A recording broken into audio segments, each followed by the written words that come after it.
Good evening. I'd like to call the meeting of the Fargo School Board to order.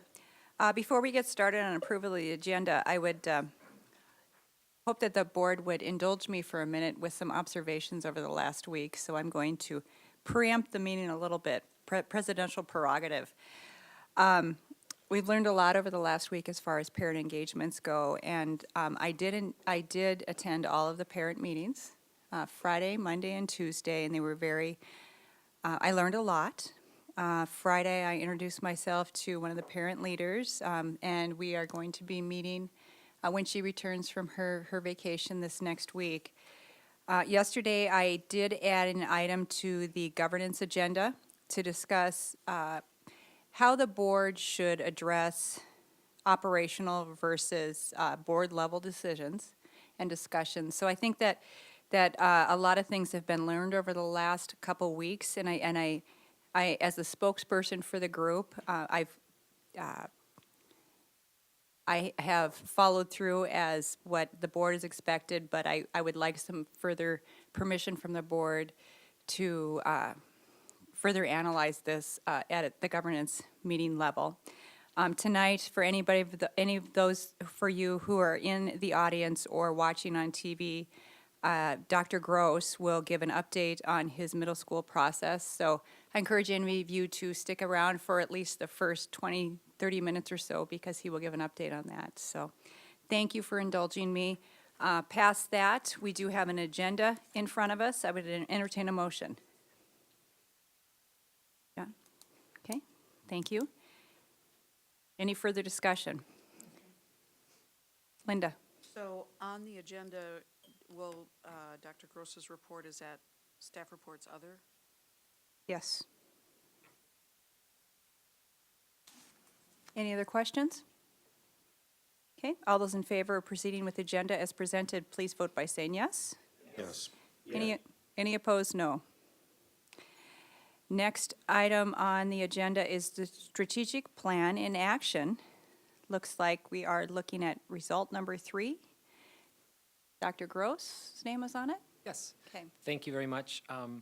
As we talk about celebrating student success and we look at result 3, which is life skills, tonight we have some staff members and a student from Davies High School who are here to talk about a new course and how that then connects to that part of our strategic plan.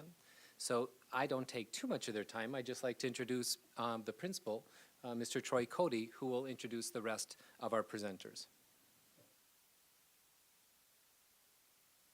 Excuse me. Thank you. It's indeed my honor to celebrate student success. And I'd like to thank you for this opportunity to share with you about a program at Davies High School that is truly making a difference.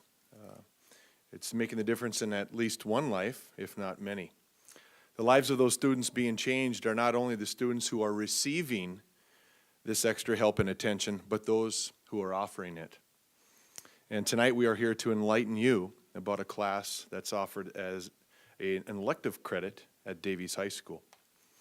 This course is designed to overcome social barriers and create a sense of inclusion for all of our students in the community, to establish common ground between persons with disabilities and persons without disabilities, and most recently, for our newer Americans.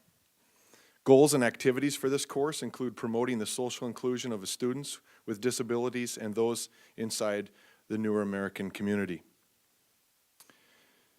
Seeing the many strong positive benefits that this social inclusion class offered our students with disabilities, some teachers and counselors, directors approached us asking to expand this into an area they saw inside of our ELL community.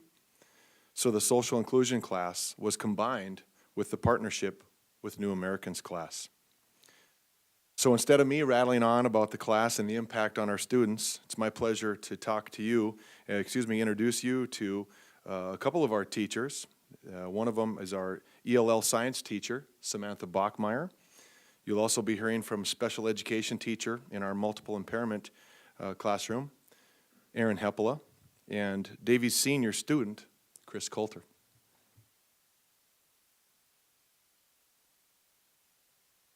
Hello, my name is Erin Hepla. This is my first year teaching at Davies in the multiple impairment classroom. So during my interview, when Troy told me about the social inclusion class, I thought that'd be pretty exciting to kind of incorporate some mainstream students in with some of my students with special needs. I think it kind of teaches both my students and the mainstream students a lot of things. Generally, what we do is, the mainstream students come in, they find a student that they're supposed to be working with that day, and then we read books, we do art projects, we do some cooking activities, and then sometimes just play some games. My students that have those special needs love when they can meet new people and make those connections. And then it's fun because it's the same age peers as them, that, ninth grade to 18 years old to 21, where as opposed to working with adults all day, they don't really get to be around those same age peers as often, and now that adds a little bit to it. They also then, in the lunchroom or the hallways or out at sporting events, when someone says hi and uses their name, they get really excited and they kind of feel like they do belong at that school. A lot of my students, I asked, many of my students are nonverbal, but a few of them have those language skills, and I asked them what their favorite thing about social inclusion class was, and they just said, I love it. I love meeting new people, and they always say, my new friends. So whether they're in the classroom for a quarter or for that whole semester, they think instantly that they're their new best friends. I also think the mainstream students get a lot out of the class. It not only teaches them empathy, but also not to judge people right away. That just because they have different skills, they can still have a lot in common, and they can love basketball just as much as anyone else. It also introduces disabilities. Maybe many of them have never worked with anyone with a disability, or have maybe even never met anyone really with a significant disability. Then as a final part of my class, they have to write a paper on a disability. I give them some ideas, but otherwise they can come up with their own and just kind of do a little research and tell me what they've learned about it. So that's what I have about our social inclusion class. Good evening. I am Samantha Bachmeyer, an ELL science teacher at Davies High School. And as Mr. Cody had stated, last year and over the years, this is my 8th year in the district, we've noticed that there are some needs of our ELL students that aren't necessarily being met in science or history or in English, and those directly tied into our standards of social and instructional, which is another component of our ELL classes. And what we found is that when we have new American students join our classes, whether at the beginning of the year or in the middle of the year, we take for granted that they know how to do things like a school lunchroom or a school combination, or knowing how to get to places, or having the social vocabulary to ask questions if they need to go somewhere, or really advocate for themselves. And through conversations amongst our department and with administration, our counselors, and our coordinator, we started brainstorming this idea of joining ELL with the social inclusion class and partnering them up with a peer mentor to also give them a chance to meet somebody outside their cultural group or their own community. And so the class thus far has focused on topics like classroom objects, classroom commands, questions. Davies High School, we did a big thing at the beginning of the year, a scavenger hunt, and multiple times of knowing where all of the important offices would be, who the people were in there, asking questions that go along with that, and this was all facilitated with their partners. And so it's either a 1-to-1 or a 1-to-2 ratio, depending on how many students are available. And we talked a lot about that branched into likes and dislikes. And one of the biggest things that came up from the likes and dislikes topic was food. And many of the foods that the kids were saying were foods that our regular ed students had never heard of. And so they were looking at pictures and trying to talk about what things were in there. And at the end of one of our classes on it, the students approached me and said, hey, Mrs. Bachmeyer, could we do a food day where we bring in some of our food and share with each other? And it was very exciting to me that the students approached me about it, and it was the regular ed students in conjunction with our ELL students. And so we had a food day. Everybody brought in something from their heritage. whether Norwegian or Nepali or Eritrean. And we shared that during that class period, and we invited our administrators and counselors and people from the school down, and it was just an exciting day within our area. The students, the ELL students, were very proud of their cultures, and so in the morning at 7 o'clock, I had very fresh, hot food handed to me, and when I talked to the students, they said, oh, my mom and I got up at 4 and we made this, and just a lot of pride in that, bringing that aspect to school. And then in talking with our regular ed students, a lot of comments about how exciting it was to do this. A student had commented about, it's been so long since I've made this, and my mom and I got back in the kitchen and did it. And another student saying, I thought I was Norwegian, and I talked to my parents, and I'm not. So, really creating a cultural awareness, not just for our students, but for other students as well. And even within our ELL community, the students got to try each other's foods, and we've just done several things like that. Last Friday was National World Hello Day, and so we learned how to say hello in Tigrinya and Somali and Nepal and Spanish. And then some of the students even took it a step further and were teaching their partners, the regular ed students, how to write the alphabet on the board and going through that. So it's a class that gives, each person gets to teach. It's not just the regular ed students teaching the ELL students, it goes back, and it really creates awareness about the barriers, not just physical barriers, but language barriers, or even system barriers that might be when you're new to the United States. And what I've seen in terms of our ELL students, I'm really noticing their ability to advocate for themselves and to ask those questions, and that has stemmed from having that one partner that they feel comfortable talking to, and then saying, this is what I need, or I don't have this, and them coming up to me or developing a plan of what teacher they're going to talk to, or an administrator if that's the case, and that's been a really, really positive thing. In terms of the regular ed students, I've had a lot of positive comments just about getting to see a much more diverse population and really getting to know those students, and realizing maybe a little realization that ELL students aren't always at a disadvantage, that they do have more world experiences than maybe some of our other students do, and showing an appreciation for that. And we did have an event with soccer. Soccer is a very big sport.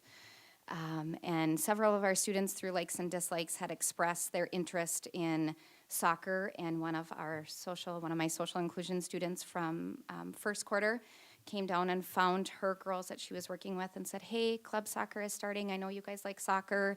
Do you want to join? Got them signed up on her team, has been working with them to get their forms in and all of their paperwork. And then that branched out to a couple other ELL students that they had said, well, my friend would be interested. Could they do this? And so it's really getting them involved in some extracurriculars, which helps them to feel part of Davies High and a little bit more ownership in the school. So it's a really, really great experience for all.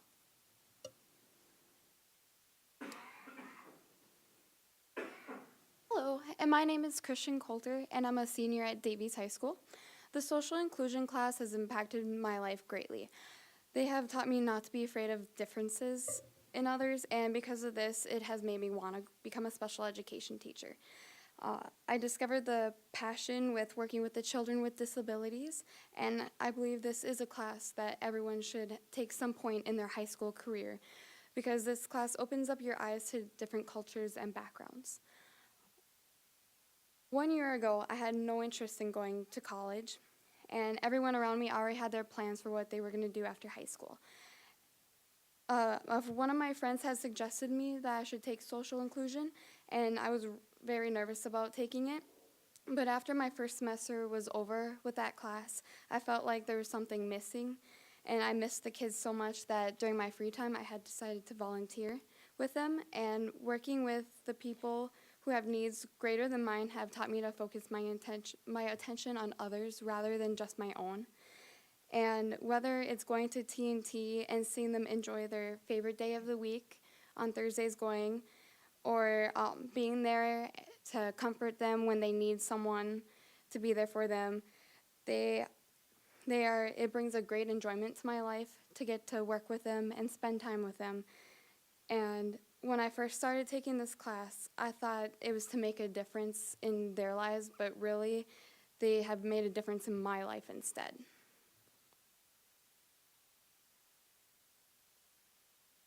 And that, folks, is why we're in education.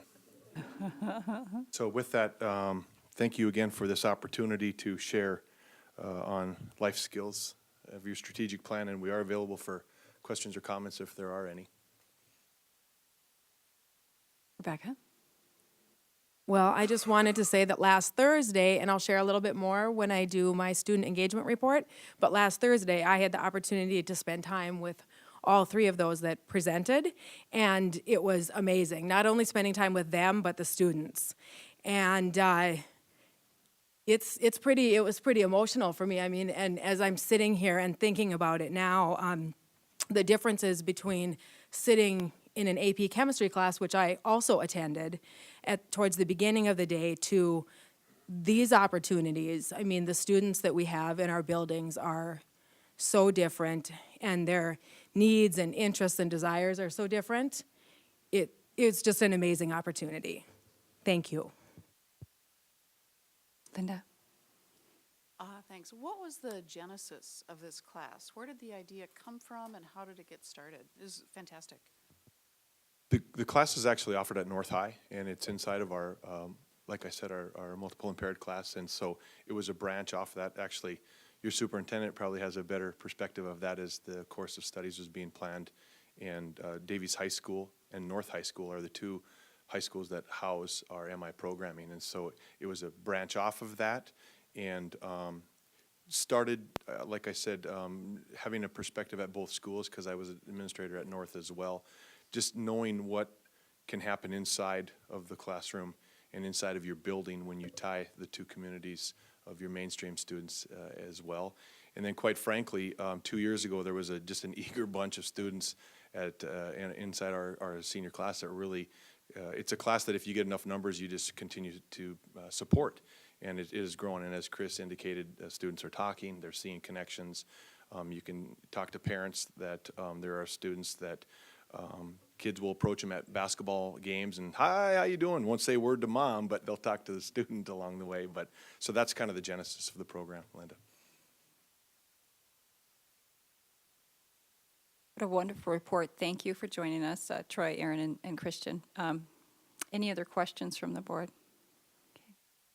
Thank you so much for spending part of your evening with us. Very informative.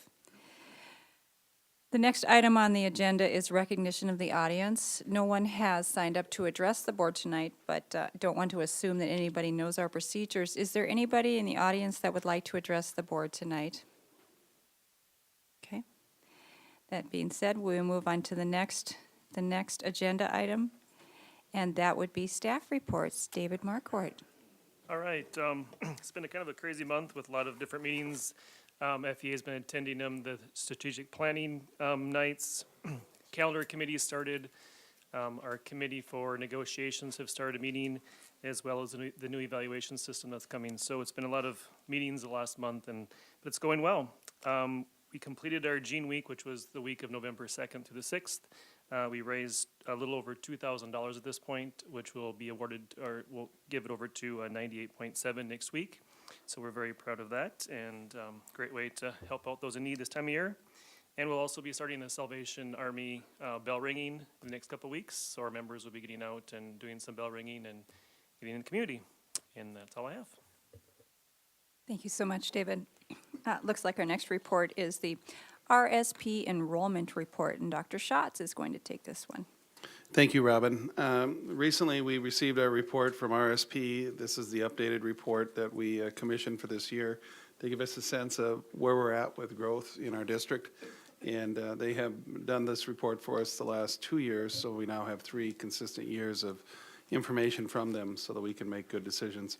The report is got lots of information in it, and I don't plan to go through every single piece of it here tonight, but I do just want to highlight some things for you. You have the report to review, And we'll use this document as we work our way through the year with any kinds of planning that we need to do regarding facilities and future growth in the district.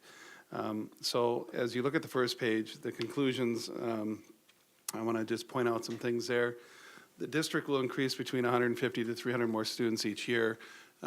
Actually, where we're at right now, and when we look at some numbers in a little bit here, the projections that they had last year have actually slowed down just a bit, but we're still in a growth model. And I think that what we can say pretty safely is that we're still looking at about that 100 students per year. When I get to some other information in the report, I can show you where I think we might have a blip where we'll actually, if things were to play out, see a much larger number of students in a particular year.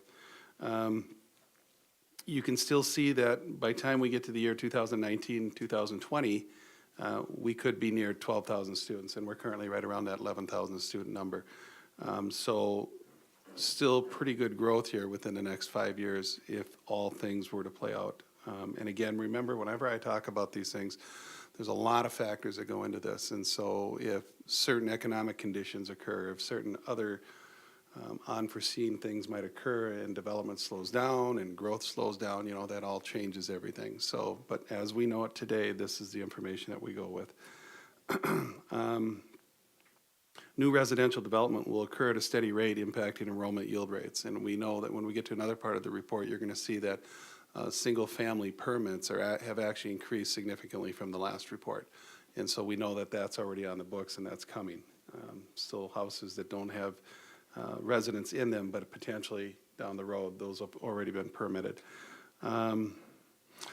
Elementary school capacity issues are greatly assisted with EdClap opening, and what the report really refers to in that particular instance is that we placed it in the right place. Because what you're going to see is that it's created a very stable enrollment area for that school area over the next 5 years, created some opportunity to balance out numbers in other areas. And so the placing of EdClap School and building that and opening it, this report confirms that that was a good decision. High school capacity becomes a potential challenge by 2019 and 20, exceeded capacity at Davies High School. We know that that's the case if we continue to grow far south. And then they just talk about, you know, as we move forward, there will be that continual conversation about what do we do with those far south schools when it comes to meeting the needs of all students, overcrowding in schools, attendance areas, boundary areas, and all those kinds of discussions. So nothing that's new within the context of that information. I do want to take you to page, I'm going to flip through here real quick. If you go to page 7 of your report, this just gives you a graph to look at the past student enrollment and future student projections. You can see from 2003-4 to where where the projections go out to 2019 and 20, where we near that 12,000 student mark. If you'd have looked at last year's report, that 12,000 student number would have been a year earlier. So what's happened is it's just with the adjustments to the data that we have, it's just stretched that out one more year. And so still, as you can see, the trajectory in the different levels of students and how many students that we're anticipating in those areas. If you go to pages 8 and 9,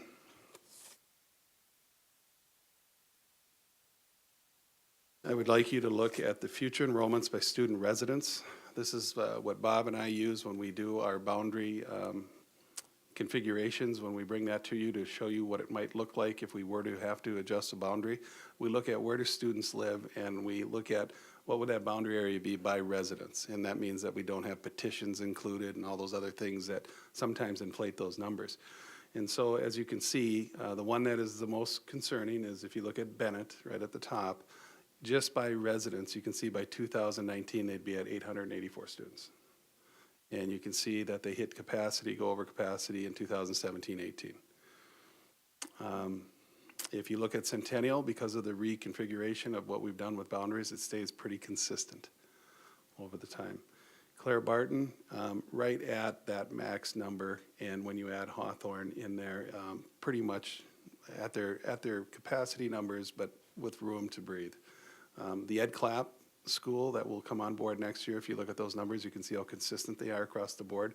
And remember that when we looked at that, we were trying to create that consistent attendance area where it's not going up and down all the time, and so that we can have a longer-term boundary area and not have to be making changes all the time.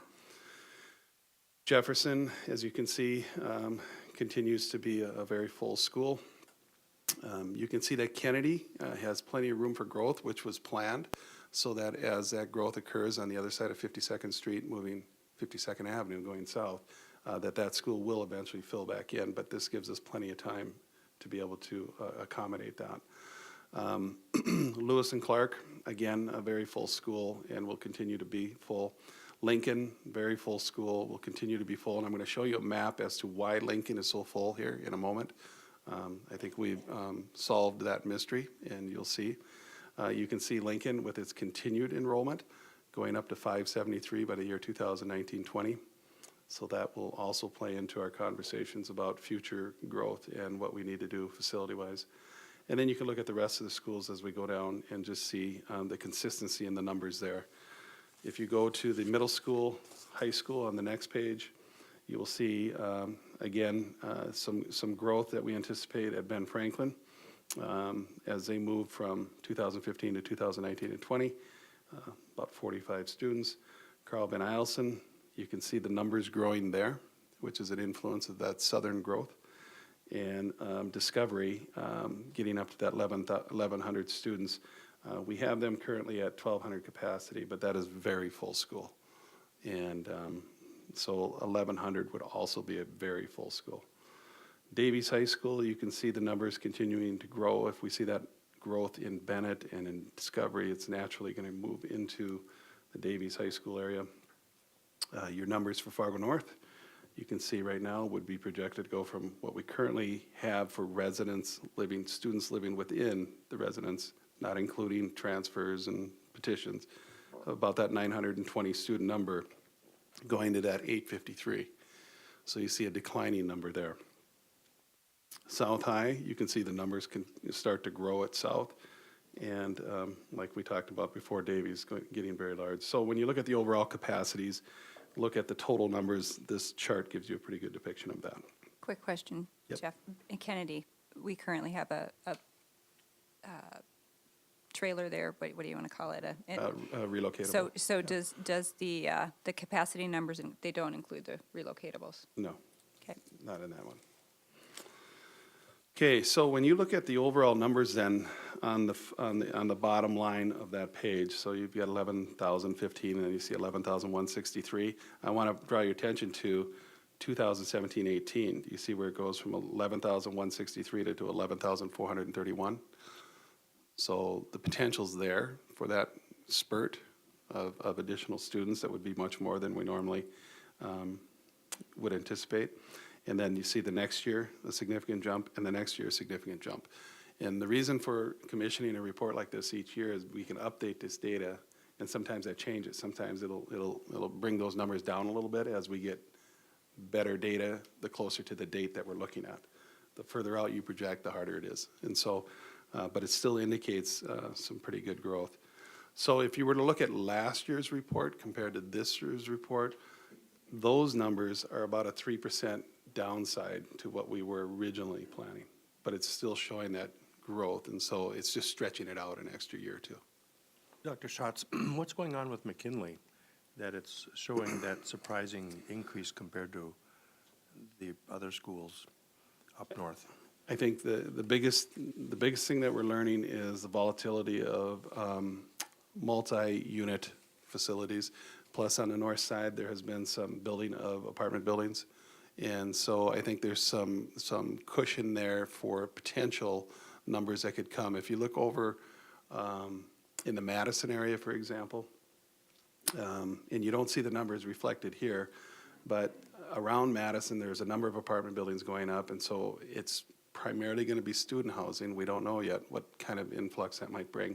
And up on the north side, just that mobility, transient population in and out, there are some factors that are indicating that numbers are going to go up there.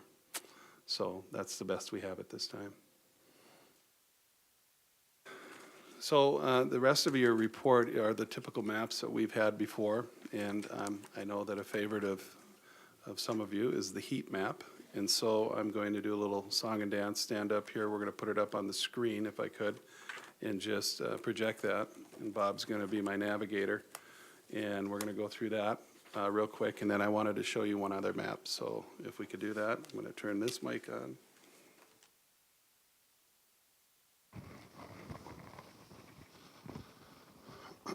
Okay, I think that I showed you something similar to this that we used with the system that we have currently to do our boundary adjustments earlier this year. And so now this is the heat map that we've used in the past from RSP. And Dr. Gross, if you could go to the top of that map, and I'll reorient you to this map. It's on page 29, I believe, of your booklet. And as you can see here, high density would be the darker color, low density. And so this is how we look at where our students are located within the city. And so that it gives us a pretty good idea of the density around certain school areas. So as you can see way up here on the north side, pretty similar to what we've seen before with the density numbers. And as you go into these different residential areas, you'll see where the density and those red numbers get to be more the orange numbers. And as you go around some of the school areas here, apartment buildings have a big influence on some of these things too, with the number of kids. As we go further to the south, I catch this, okay, right about here's 12th Avenue North. Right here is some of that apartment complex that's going up.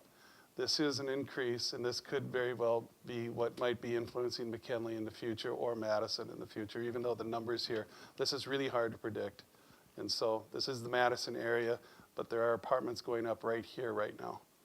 So you can only, we've talked about Madison before, how tightly knit that group of people are as far as it's a small, particular geographical area, but it's fills that in. So what happens out here with those apartment buildings, we're not quite sure.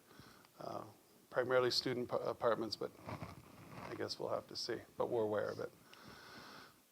As you go here and start to get to the middle part of the city, you can see where the density numbers, and again, a lot of this is apartment, multi-dwelling type housing. We get down to 13th Avenue right here, and as you go further down and you get to the interstate, this is that Prairie Wood area that we talked about last year, possibly moving that down to Ed Clapp. We decided to leave it here. That'll fill Lewis and Clark. But here's what I want to bring to your attention. Here's Lincoln. You see this here? That's the new thing on the block.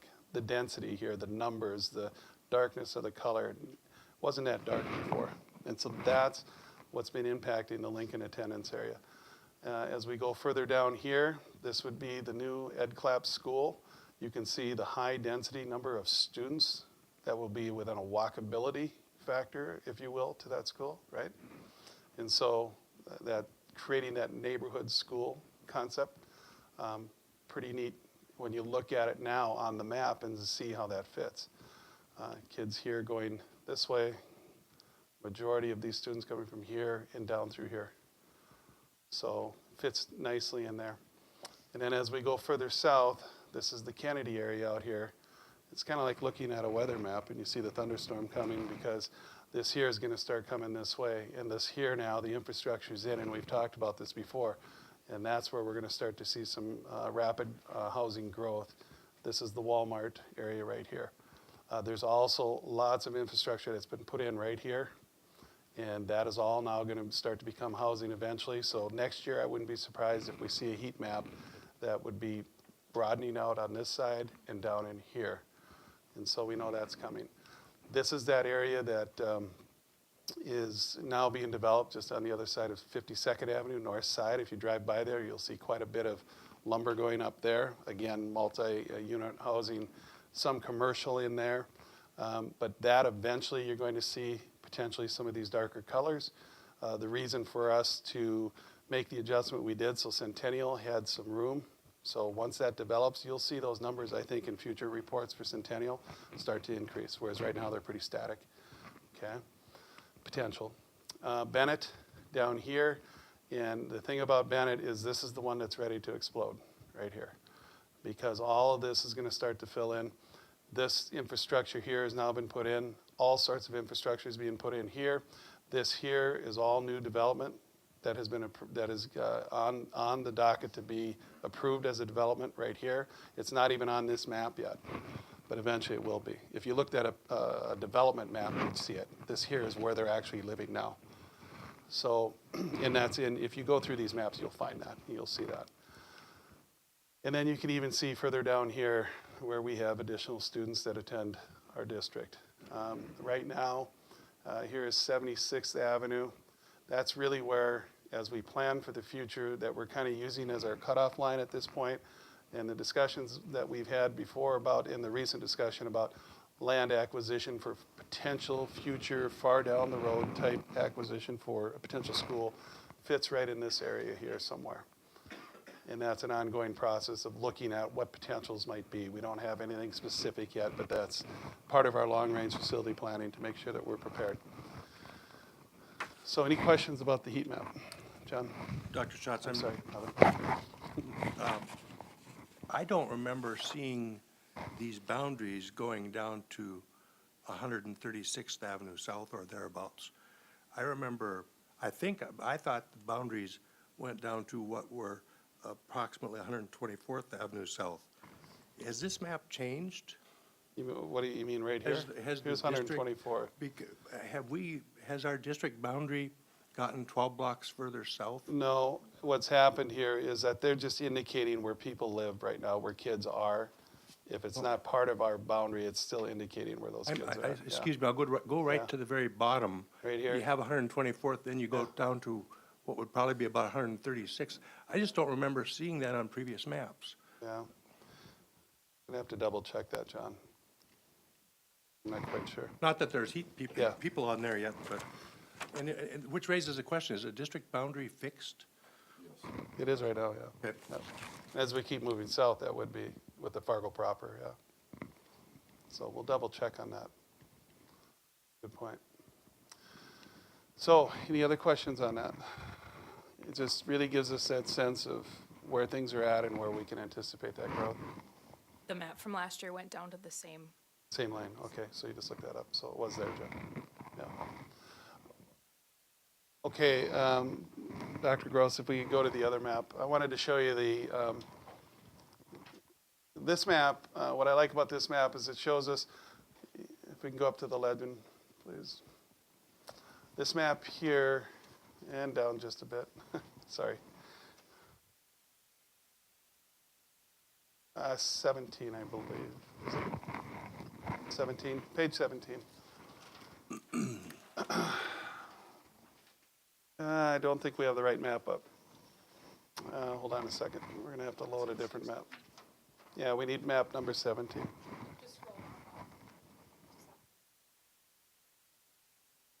Right here. So what this is, and just stop right there if you could, student count change in grades K-12 from 2010-11 to 2014-15.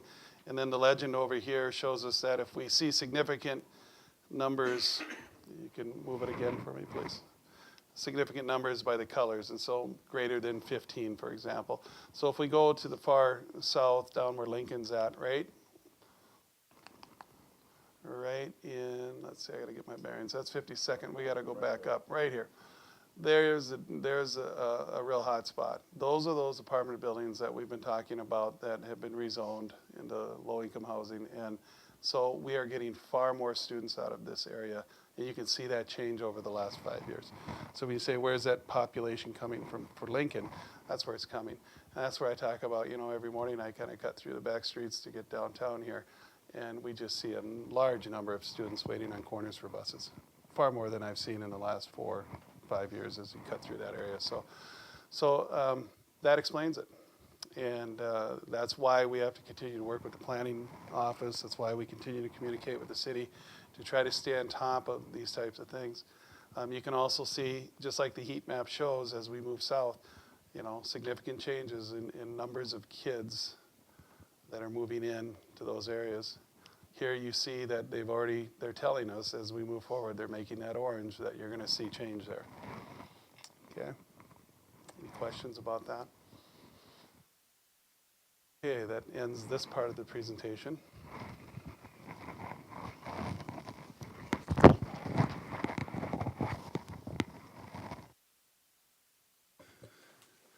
So at this time, I'm not prepared to go through any more of this actual report. I'd entertain any questions you might have. Obviously, give you some time to review the report. And as I stated, as we move forward with anything with planning, facility planning, those types of things this year, this is the type of data, the type of report that we use to help make some of those decisions. So at this time, that's what I have for you on this report. If you have any questions, I'd entertain those.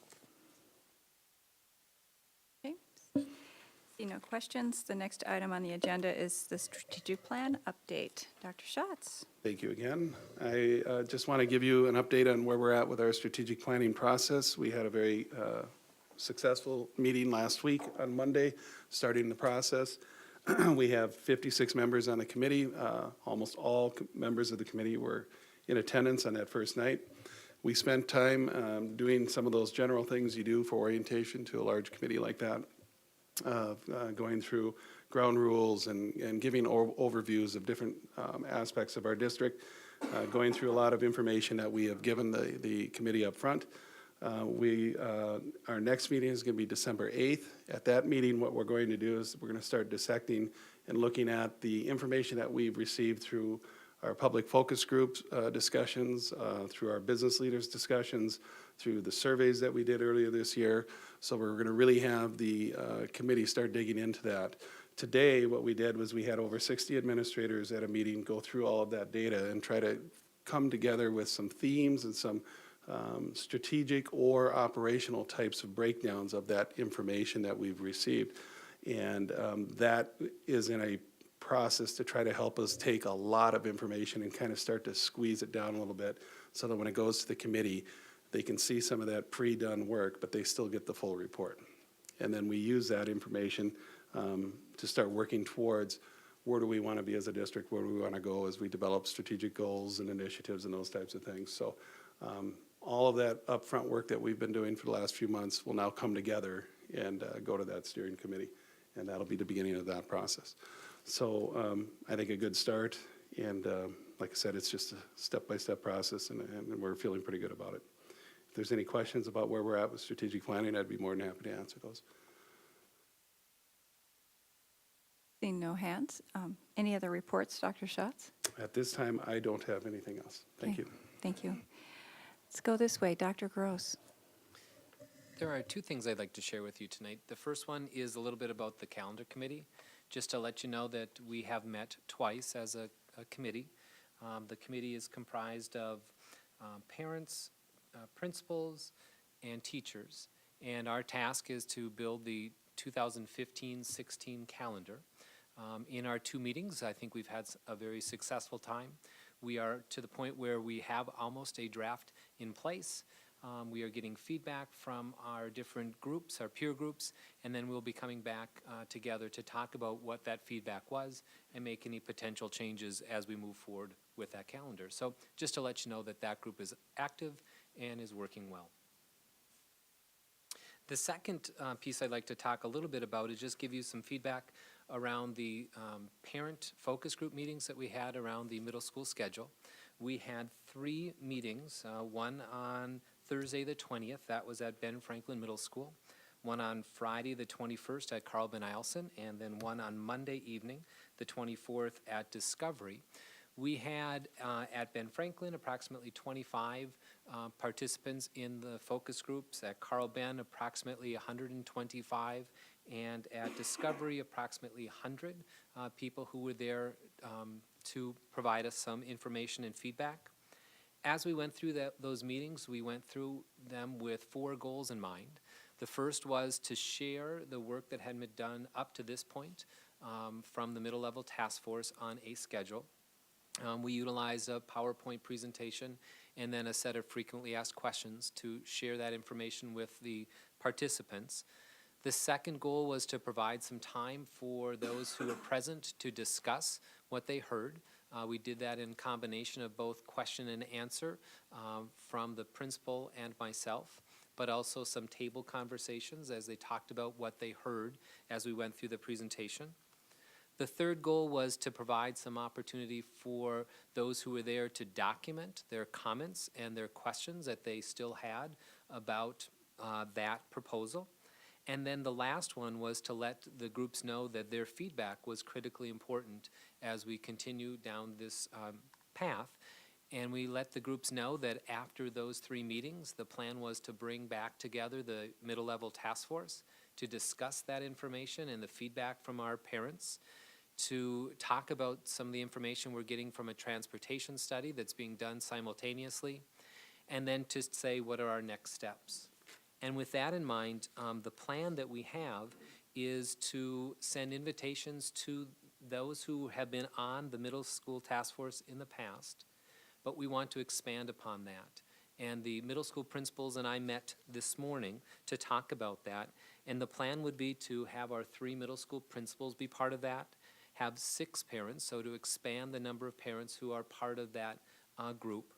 And then at least 13 teachers who would be part of that, who would represent the different areas at the middle school: language arts, math, social studies, science, art, music, career and tech education, physical education, special education, world languages, the counselors, someone who's on the district multi-tier system of support committee, and then invite FEA as part of that group as well. The hope would be that we would meet twice in December and twice in January as we go through some specific agenda items. What we talked about would be to review the feedback from the parent focus groups, would be to review and share some of the research around middle school philosophies, just to make sure everyone is grounded on that philosophy of middle school, to talk a little bit about the research around innovative middle school configuration that would include things like block scheduling, that would include extended class time, and so on. We then would go through and review as a committee the different courses that we currently offer, and then what might be offered either in that proposal that we did talk about or other changes as we move forward, and how that would impact staffing. We would talk about advisory and the role that it plays at the middle school and how we could continue that important tenet of the middle school philosophy around relationship building. We'd want to talk about and review those academic enhancements and those enrichments, including how those could be paid for or the budget. Also, as a group, review the start and end time, the impact it would have not only at the middle school but elementary and high school as well, and then look at that transportation study that's been done.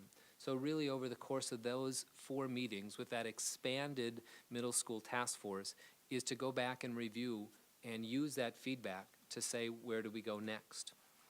In a very beginning stages of looking at some of the themes that we heard from the feedback from the parents, and the group that comes together would certainly do more analysis than this. But as we begin to look at some of those themes, some of the things that we heard from the parent focus groups were the idea of those interventions and academic enhancements and the possibility of making that mandatory for all. We heard the theme of the potential of having the same start time, the same end time for all students. We heard through the feedback some questions related to music and then the choice that may cause for some of the enrichment activities, not extracurricular, but some of the enrichment activities. The theme of where music would be placed in that middle school schedule, and then if the schedule that was talked about was put into place, what would happen during that period 9 for those students who chose not to take advantage of those interventions, those academic enhancements or band, choir, orchestra? What would those students do? So I think all of that feedback was very valid, and I'm very happy that we received as much feedback as we did. When we bring that group back together and that expanded middle school task force, I think it'll be wonderful information to have as we talk about what then might change in that recommendation or what we might need to do as we move forward to create that best schedule that meets the needs of our middle school students now and into the future. Any questions for Dr. Gross on that report? Linda? You.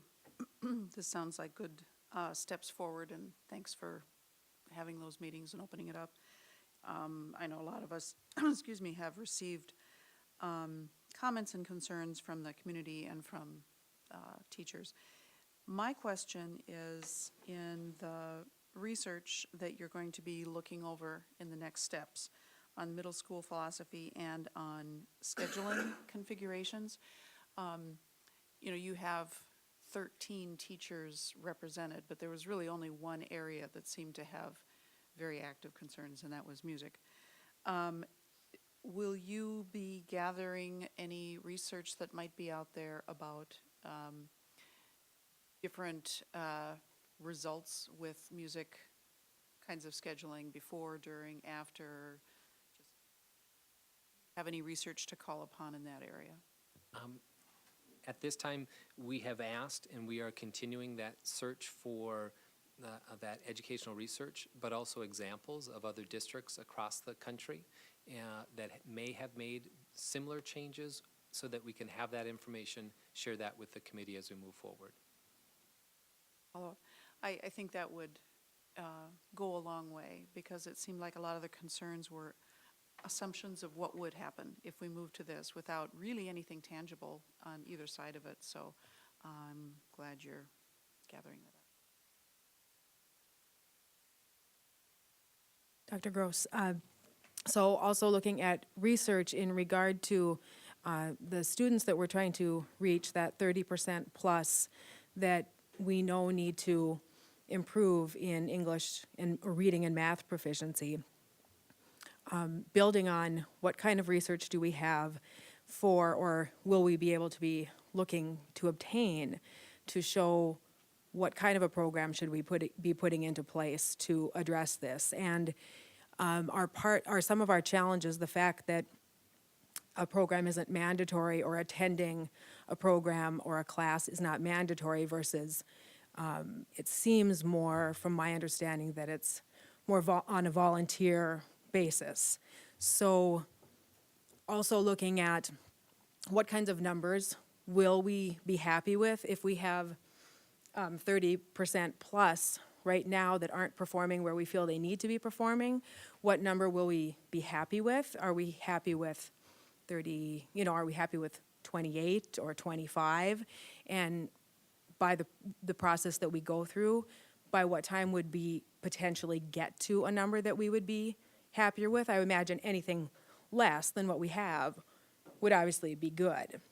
But just looking at what are some other roadblocks in regard to creating some successful outcomes for us, for our students. Certainly, as we bring this group together, and I shared just a few of the areas that we will bring back that research around. Another key piece of that would be the research around multi-tier system of support, which is really using that data about the students that we have the opportunity to serve, and then putting in place that varying level of intensity intervention for those students, and really finding what is that need that they have, and that's going to vary from student to student, to talk about that wide array of interventions that we want to put in place to meet the needs of all of our students. And I'm just wondering if, in order for us to effectively monitor our progress and be able to report on it, to know how successful we are, do we need to be looking at a program that is mandatory versus, well, if you go, that would be great, but if you don't, we don't really have any control over it. And I think that that could potentially happen, just in my own idea, that could potentially happen whether the program is offered right at the beginning of the day or at the end of the day. But if it is a mandatory program, which I understand could result in funding issues, financial issues, that type of a thing, but if it's a mandated program, we might have more success, but I realize we don't have all the money in the world either. I think as the group comes back together, we would want to look at what we would want to put in place systemically for our students that would include those interventions during the course of the day, those very intensive interventions that student may need. But then also, are there other opportunities that we might provide for those just-in-time interventions that may not be as long as some of those during the day? We'll have wonderful conversations. We'll be bringing back that research about that, extending that time, and trying to find that best system that will meet the needs of our kids.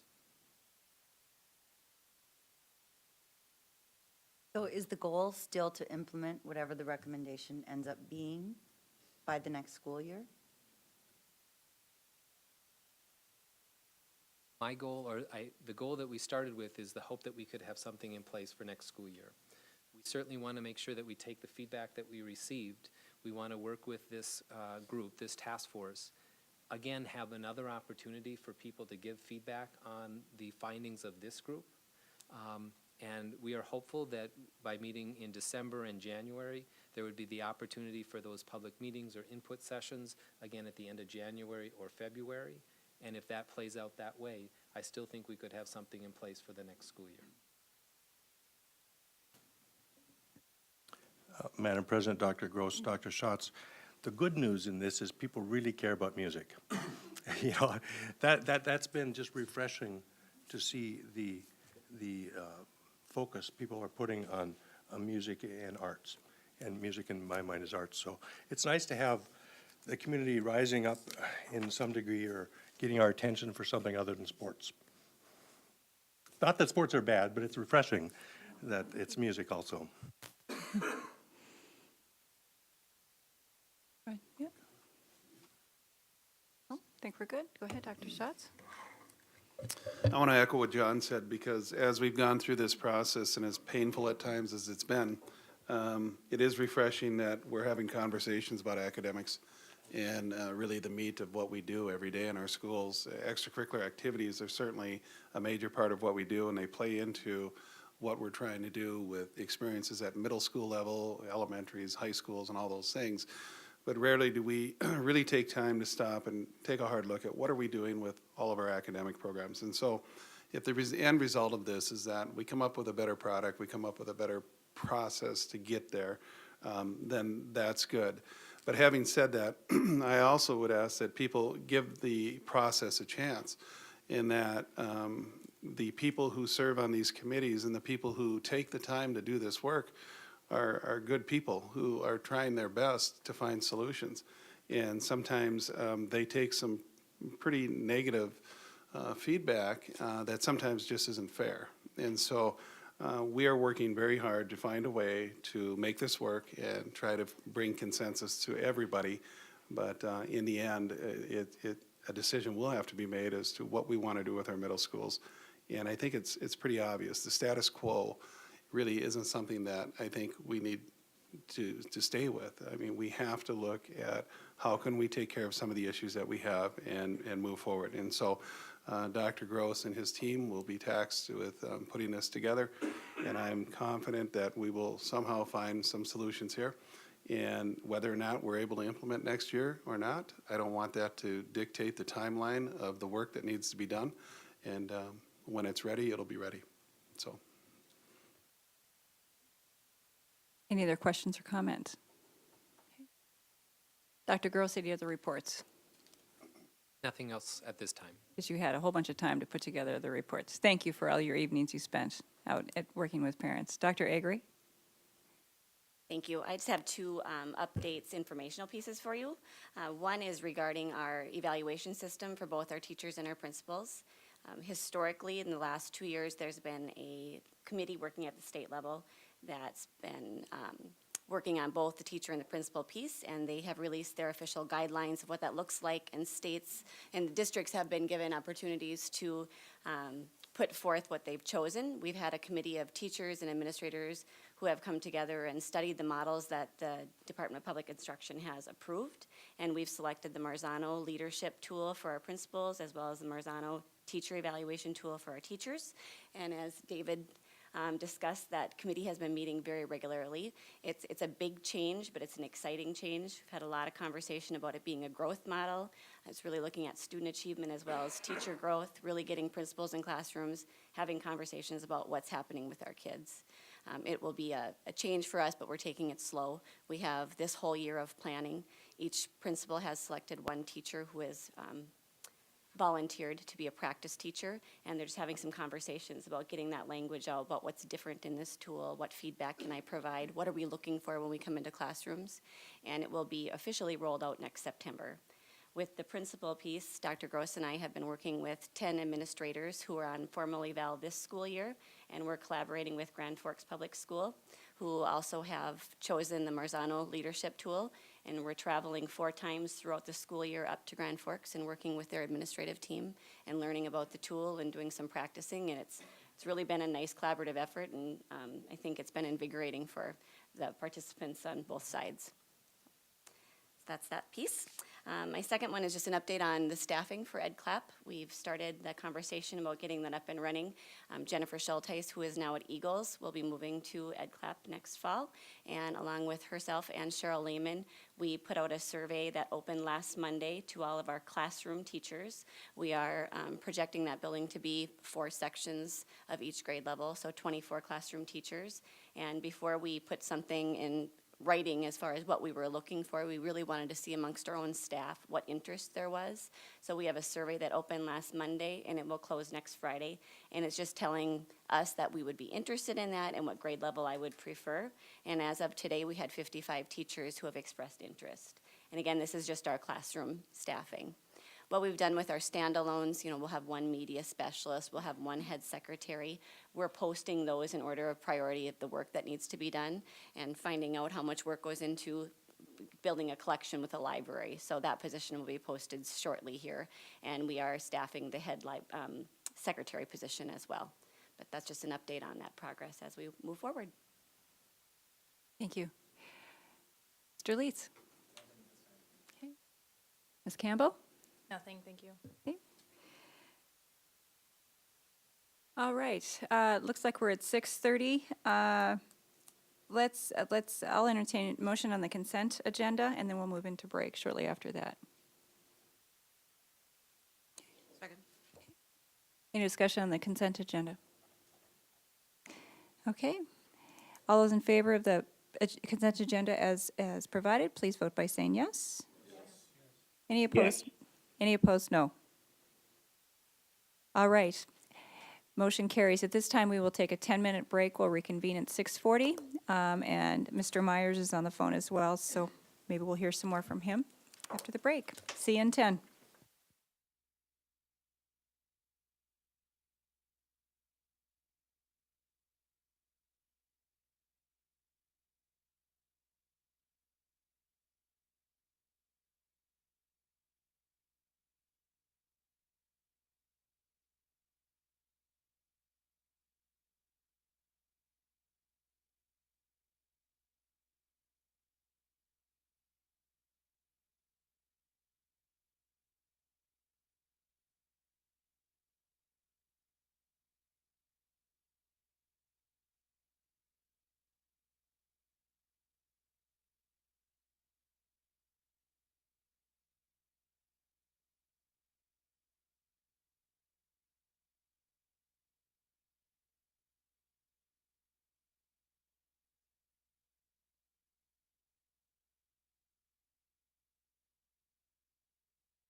All right, we'll call this meeting back to order. The next order on the agenda is our business section. As a friendly reminder, we get to vote roll call on each of these items. So we are at 7A, petition for recognition of Fargo Education memo for a negotiation session.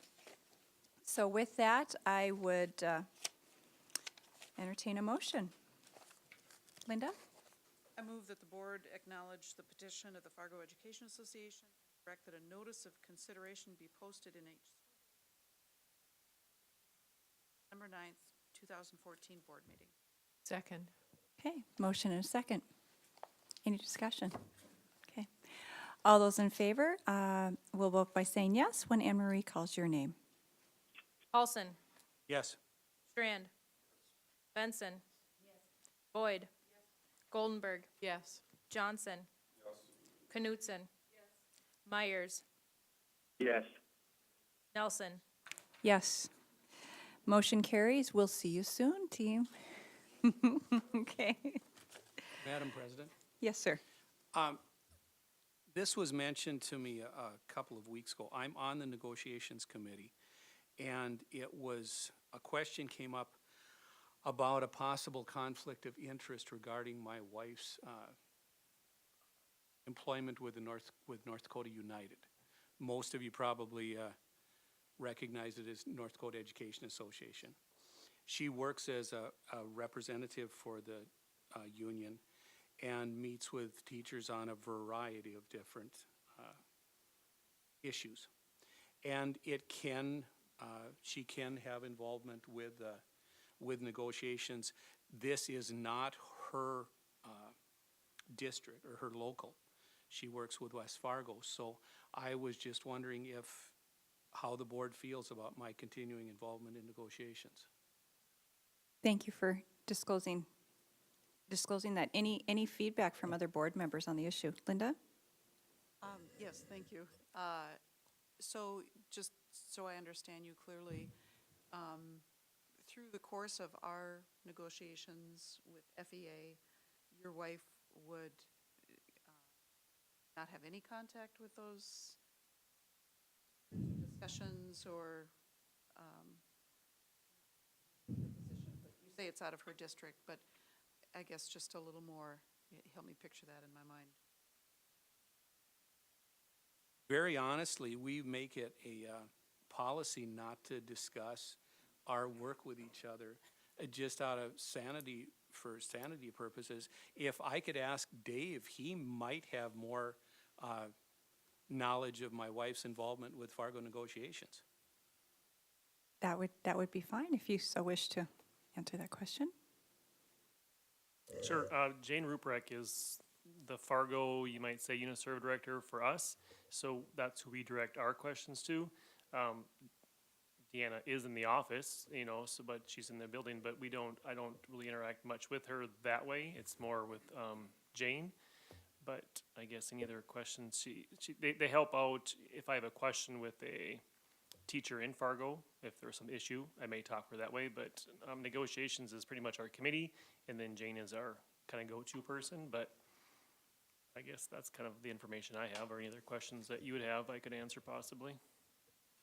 Okay. John? Madam President, as I understand the conflict of interest statute, it's predominantly financially related. And if you have a financial interest, you're obligated by law to disclose it. And after disclosing it, you might still be allowed by your peer groups to vote. People can go further and declare a conflict if they're convinced that their spouse or somebody has it, but it's mostly financial. And John, that's the understanding I had of conflict of interest, was that it was from a financial aspect. She has no financial connection with the Fargo School District or with the Fargo Education Association. So I didn't think there was, but I thought it was most appropriate that you all had knowledge. No, I appreciate that, and as chair of the committee, I would just say I think it would be fine to have you serve up close. And I think as I understand it, it boils down to a question of confidentiality, which covers all of us. Whenever we're in negotiations or executive session talking strategy, we're all bound by confidentiality, and that includes our spouses, who we may or may not talk to, but, so I appreciate that, thank you.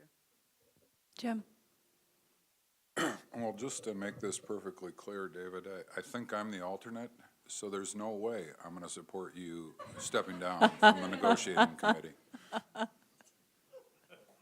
Am I supposed to say thank you? Am I supposed to say thank you to that, or?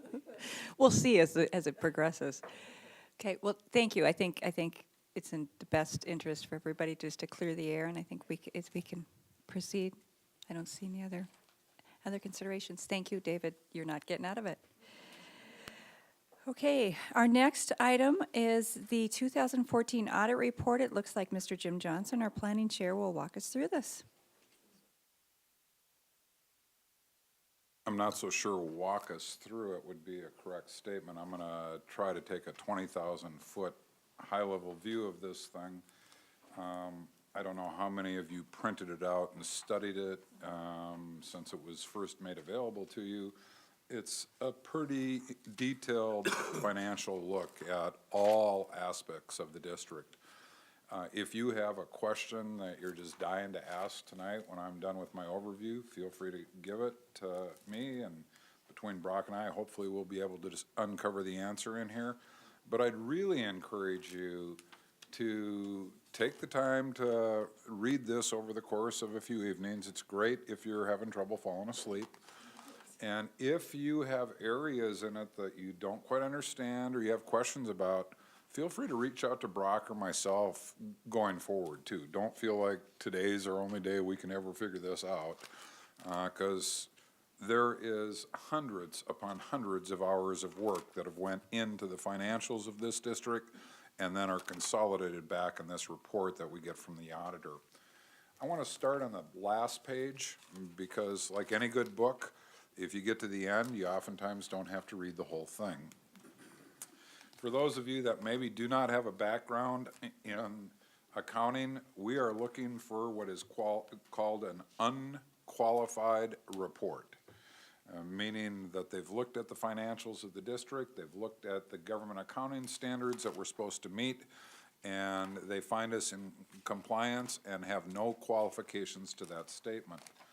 As you'll see on that last page, they have checked all the way through that there are no identified missteps by the district, and they have given us their good housekeeping seal of approval for this particular set of financials for calendar year 2014, ending June 30th of 2014. So that, quite frankly, is the most important part of this report. It is the page that Brock and his team dearly hope to see each and every year, and I might add, have seen each and every year, at least in my tenure on the board. So hats off again to Brock and his team, and it is a team. He's the guy we see. He's the person that we focus our energies and attentions when we come to budget matters, but he's got some excellent people that make him look good day in and day out. If you jump to the front of the book now, I'd want to take you to page 4, because I get asked this question a lot. I'm sure you do too, and we have lots of moving parts as far as our district goes. We always talk about the general fund. We sometimes talk about the building fund, which you won't even find in this document. It's referred to as the capital fund in this document, which is a sore spot between Brock and the auditors. They just refuse to title it the way we call it. But putting a total handle on how big is the school district from a financial perspective, you'll see on page 4 in the bullet points, and in particular, the third of those bullet points. The Fargo Public School District's total revenues from all sources, state, federal, local, fee income, pop machine money, although I'm sure it's just sparkling water at this point in time, and any other way that we might get a dollar into the district, totaled $156,152,780. Our total expenditures, the outgoes of the district for the calendar year, were $149,853,362. So that is the entire pie. That's our general fund, our building fund, our food service fund, our activity funds, which are all segregated, and you'll see them later in the report on a single page. But this is the totality of it. It also points out here that we actually grew in net worth as a school district. That's the very first bullet point when it talks about our assets exceeding our liabilities. That's, quite frankly, our brick and mortar and cash in the bank. Those are truly our assets versus our long-term liabilities, which would be our debt service obligations, our HR obligations, both in terms of the runoff claims potentially in health insurance, retiree benefits, both from the longevity or legacy leave system and from the new PTO system. So overall, we actually grew in net value, but at the end of the day, we're not a for-profit enterprise. We are an education enterprise, and this number really doesn't have a whole lot of meaning. It is the revenue versus expenditure number that really determines what we're doing to improve the lives and the quality of education for the kids that we serve. If you jump to page 10, you'll get a better handle on the general fund, which we, of course, spend a great deal of time looking at that budget, talking about programs, talking about whatever things that we might want to embark upon. 99% of the time, we're really talking about things that have to do with the general fund, unless it's brick and mortar, where we're going to be talking about the capital fund. I think the pie charts over on page 11 might be helpful. We hear constantly about, well, how much of the district's operations are paid for by the state and how much are paid for by local residents. Well, and of course, there are some that are paid for other sources, like federal. For calendar year ending June 30th, 2014, 63.66% of our revenues came from the state. 30.95%, almost 31%, came from local taxpayers through property taxes. 5.23 came through the federal grant programs primarily and our title funds. And we had 0.16%, not even 1% other, and that's primarily going to be fee income that we have collected along the way, selling that sparkling water in the bottle.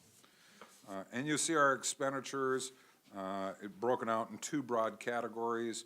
From an instructional perspective, it represented 67.71% of our budget, almost 70%, and then support services make up the differential, all other things. If you go back to page 10 on the bottom, you'll see our total general fund revenues were $143,256,637 for the last fiscal year. If you flip to the next page, page 13, you'll see our capital fund budget, which is what we refer to as the building fund.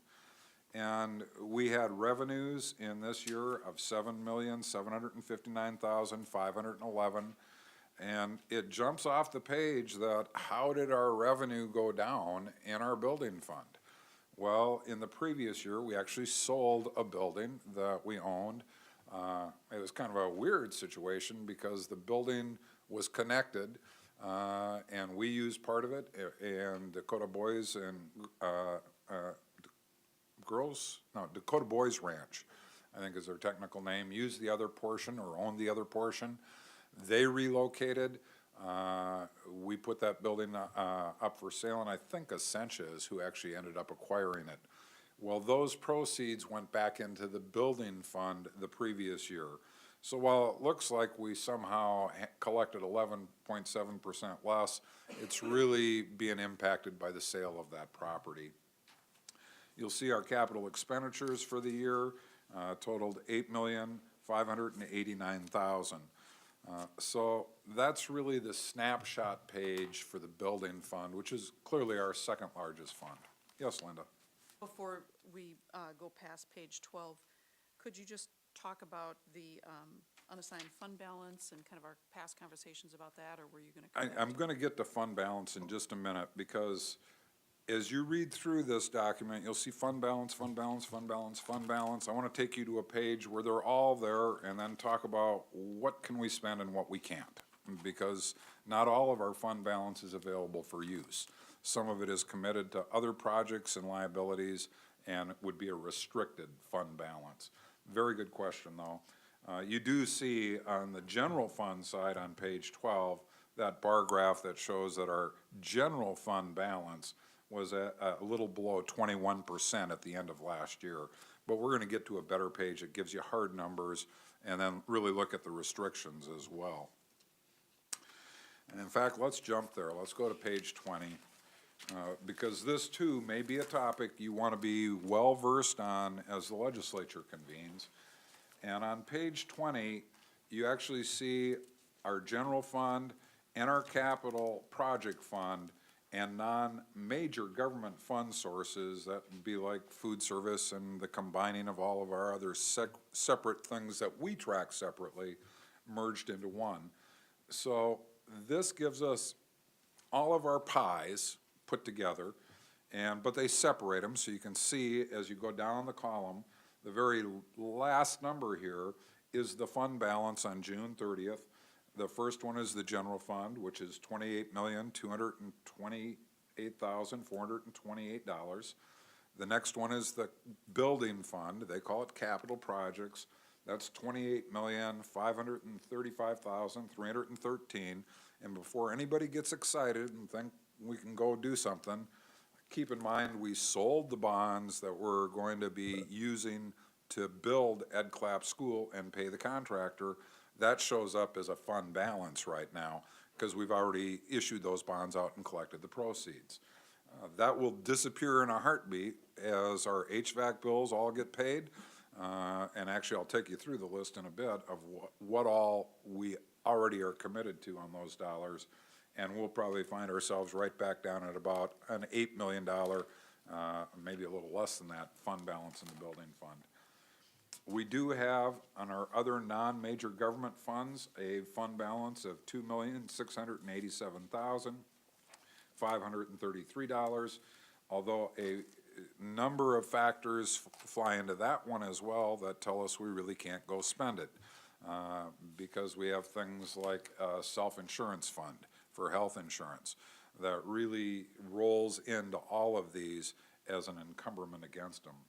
So the total fund balances, all funds together on June 30th, were at $59,451,000. Theoretically, and I stress theoretically, because if you can get your checkbook to balance when you have these kind of numbers to the penny on a given day, good luck to you. But we should somewhere have seen cash in the bank equal to that number on June 30th for a moment in time, because the next day bills get paid, right? So that was the fund balance at a moment in time. If you go to page 32, you'll begin to see it's not all of ours to use any way we see fit. On page 32, which really gets into the notes on these financial statements, they break through all of the different things that are tied into our fund balance that might make it restricted or non-spendable, and which ones then ultimately would flow out to be usable fund balances. And I'll just kind of walk you through this. Under the non-spendable fund balances, under the general fund, we have inventory assets in the general fund that are non-spendable in the amount of $127,000 and change. No big deal there. Under the capital projects fund, we have a legal contracted long-term receivable from the Fargo Park District for their share of special assessments at several schools, which totaled $2,662,140. And under the special revenue fund, primarily in our food service, We have non-commodity food and supplies that are non-spendable in the amount of $9,322.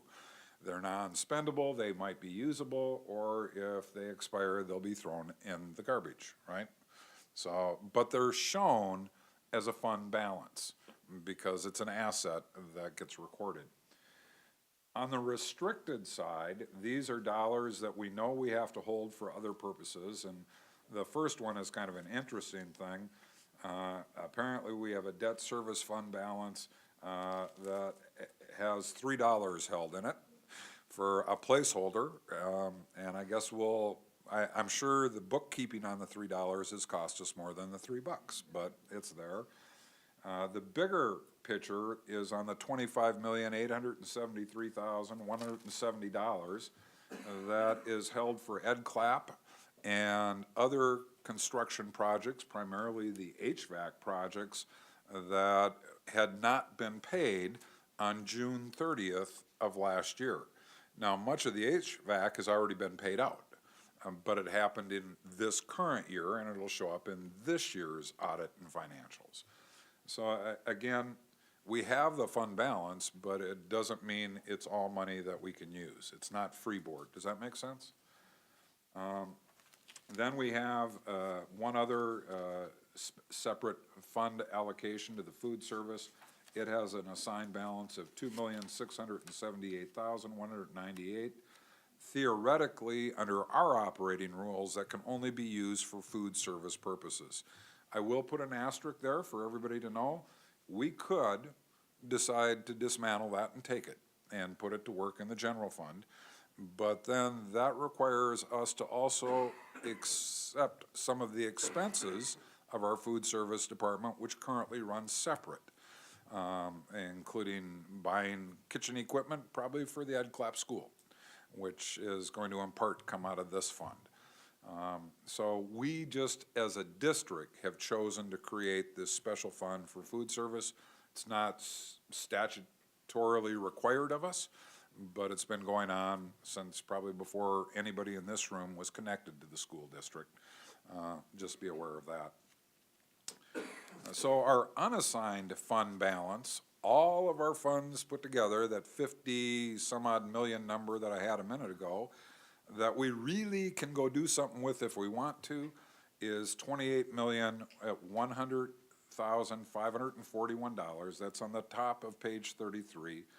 But I will again caution you, there are long-term liabilities, some of which may not be so far down the road, that we may have to use that money for. If we have a number of people retire that's past what we budgeted for, and they have a legacy payout or a PTO payout past what we budgeted for, that's where this money is going to have to come from.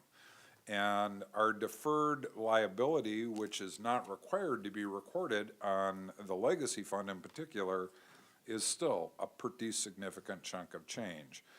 Now, the likelihood that we'll have a mass exodus and people calling for their money in 1 year is not high. But just be aware of it, that we really have other things that in the long run we are liable for as well, that theoretically we might use that fund balance for. And the last thing I wanted to point out is on page 42, and again it comes back into the fund balance and understanding where we are on some of these projects.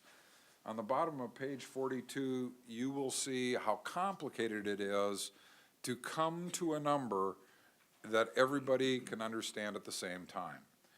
When we closed the books on June 30th, these were the contracted projects going on in the district, what had been completed, what was the retainage, and what did we still have obligations forthcoming on. And you can see there we had contracted services at the close of the year or for construction projects of $15,639,000. We had completed 1.8 million of that. We had held back retainage, waiting for final sign-off, 79,000 and change, and we ultimately had 13,865,000. Now, since this report was printed out, or actually closed out on June 30th, many of these have already been paid out. I'm guessing all of the HVAC bills have probably been cleared already. I'm not sure about the Centennial Gym, Longfellow Roofing, and certainly on Ed Clapp, we've probably had more expenditures, but by no means have we completed the bill there yet, right? So that gives you kind of a good list of why it's really hard on any given day to get a clean picture of, okay, what do we really have for a fund balance? Because all of these commitments show up in the fund balance, right? But in fact, we know they won't be there a year from now or 2 years from now for some of it with Ed Clapp. So I've talked quite a bit. Hopefully that gave you the 20,000-foot overview. We certainly could take any questions you have now, but I'd also encourage you to take this, study it. I really think to the extent you are able to converse on our revenue side and our expenditure sides, as we get looking forward into the legislative season, that's a huge, huge advantage as we have those conversations with legislators. We can do questions or a motion. Go ahead. I just have a quick question, and it's more of a, maybe a GAC question. We've heard some rumblings that there might be legislation coming forward addressing fund balances of public entities. Is there any advantage to the fact that our audit is performed by the state auditor's department? Are they a source of objective facts that can be used to help educate the legislators on, you know, some of the unintended consequences of caps that are not workable? Is this coming from the auditor's office? Do you know any sort of background on that? Well, I don't think it hurts that we have audited financials that were done by the state. It's my understanding, this whole process of legislation is just really ramping up. It's my understanding, at least the threshold numbers that they have been bouncing around that they want to put in, we won't be impacted by. At these level of fund balances, we will not have any emerging crisis. There are school districts, quite frankly, that have 40–50% fund balances right now. Does that include their capital funds or just operating? Just operating, I believe. And they're very property-rich districts with very small numbers of students. And when you start talking about the fund balance issue, it isn't just a school district issue, it's a subdivision of government issue. And there are certain cities throughout our community that have much larger fund balances. What we're gonna, I think, need to keep focused in on as they look at our numbers, because this is a public document, somebody could have it, we need to be able to explain the spendable versus non-spendable. We need to explain the restricted versus the unrestricted. Because what they're concerned about is the unrestricted fund balance. That's what they think maybe is too high some places. So I think maybe some real education has occurred with some of the legislators that were originally kind of jumping on this bandwagon about what is the reality check of what a fund balance percentage should be of an operating budget. And I think most people that I've been hearing from, and this is what I'm also hearing from the State School Board Association, is if you're under the 30% of your annual budget, you're probably not gonna be feeling any kind of threat from what they see as viable legislation coming forward. Now, can that change? You bet. So we're gonna have to keep an eye on it. And we have talked already this year about possibly spending some of our fund balance, depending upon what happens with part of our long-range financial plan, or excuse me, facility plan. If we do acquire a future building site someplace way out in South Fargo for future use, we'd probably use some of our unrestricted fund balance for that. So, but good question. But right now, I think we're probably on safe ground with the numbers we have. David? Jim, on page 11, that general fund revenue by source pie chart, that's going to change significantly for 2015, won't it? Will we see a higher state source and less from property? Not a lot, no. I mean, this changed a lot in 2014 because of the last legislative session, right? 2015 is the second year of last session's biennium. What were those numbers last year? Do you have any idea? If you give me a moment, we can find them in here, because there is a comparative. And I'm gonna say they were probably closer to about 36 and 50, So that 56. change is already, Yeah, that already occurred. that's all I wanted. We aren't gonna see much of a shift here in terms of percentages, with the exception, I'm not certain, we might have actually, we did in this year have less federal revenue than the year before. And I'm not certain where we're gonna end up in this current year when it comes to the federal revenue component. Our federal funding has actually been dropping, as Dr. Schatz pointed out a few years ago with sequestration, but then with the problems at the federal level financially, we just really have not seen any increases coming from them, and oftentimes decreases in our funding sources. And I know Brock's looking to actually find what those percentages were for last year, so when you pull it up, Brock, feel free to share it. Madam President, members of the board, for June 30, 13, state sources were 52.4% and local sources were 41.09. 52 and 41. Now, the local would have included the S&L tax too, though, right? Would have, yeah, It would would not have. just have been property tax. Correct. Yeah. And that would have been prior to the 50 mil buy down. Actually, ours was 52 and change, you Yeah. recall. So we went in excess of what was asked for, plus the loss of the S&L tax. So that's the shift. And I just need to point out, because I know there are people that are listening, the state has really stepped to the plate significantly in the last few years, and I think we need to thank them for that. Obviously, we'd like more, especially in the areas of special ed and ELL funding. But I gotta tip my hat to them. They have stepped to the plate, which has allowed us to have significant relief to local property taxpayers.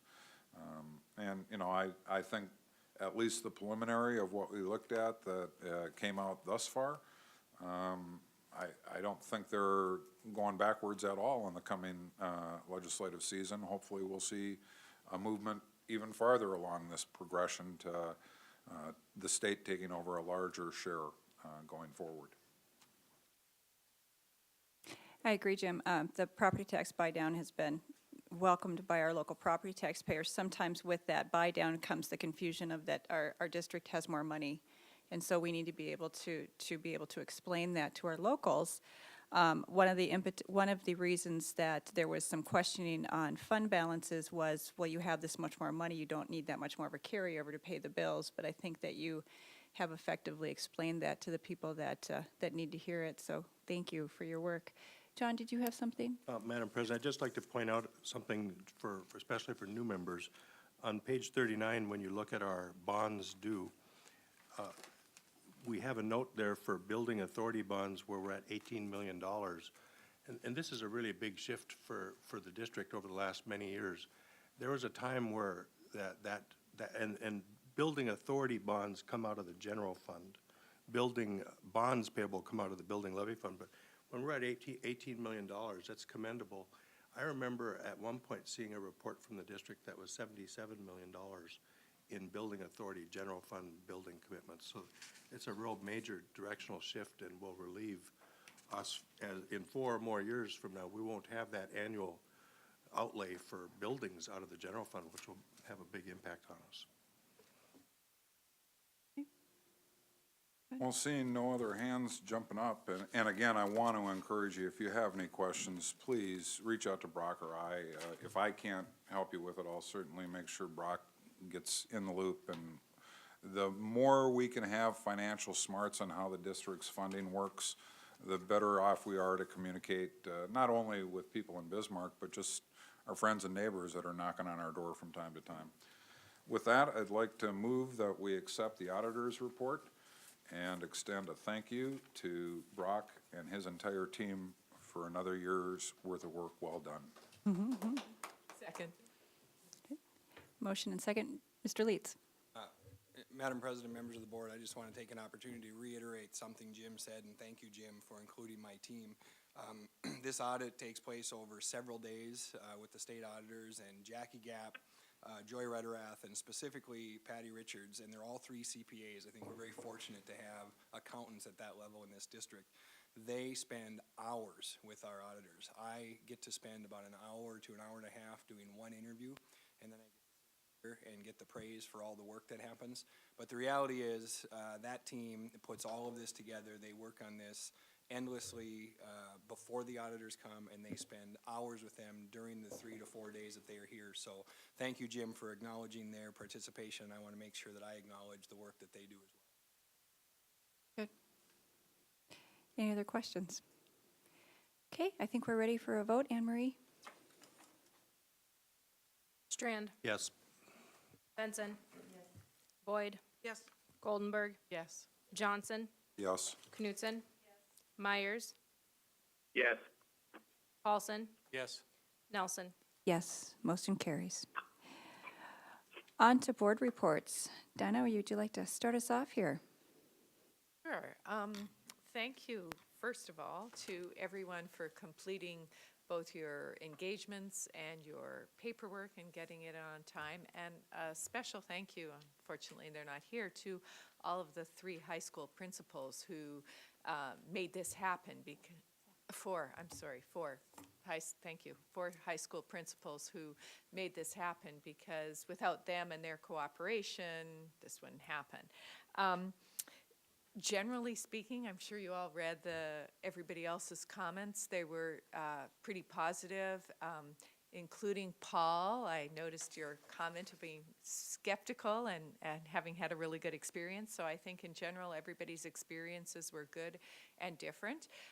Since we have all of the paperwork in front of us, I don't want everybody to go around the room and reiterate what's in their document. But what I would like is, if you have, one particular thing you want to highlight about your experience, or if you have feedback for changes or going forward, whether this is something you want to see us continue to do at the high school level. Some of us have now done it for 2 years, some for 1. Should we finish the cycle so at least everybody gets a chance to visit every school? So those are the kinds of comments that I'd like to then be able to take back to the communication committee for recommendations for forward. So, Jim?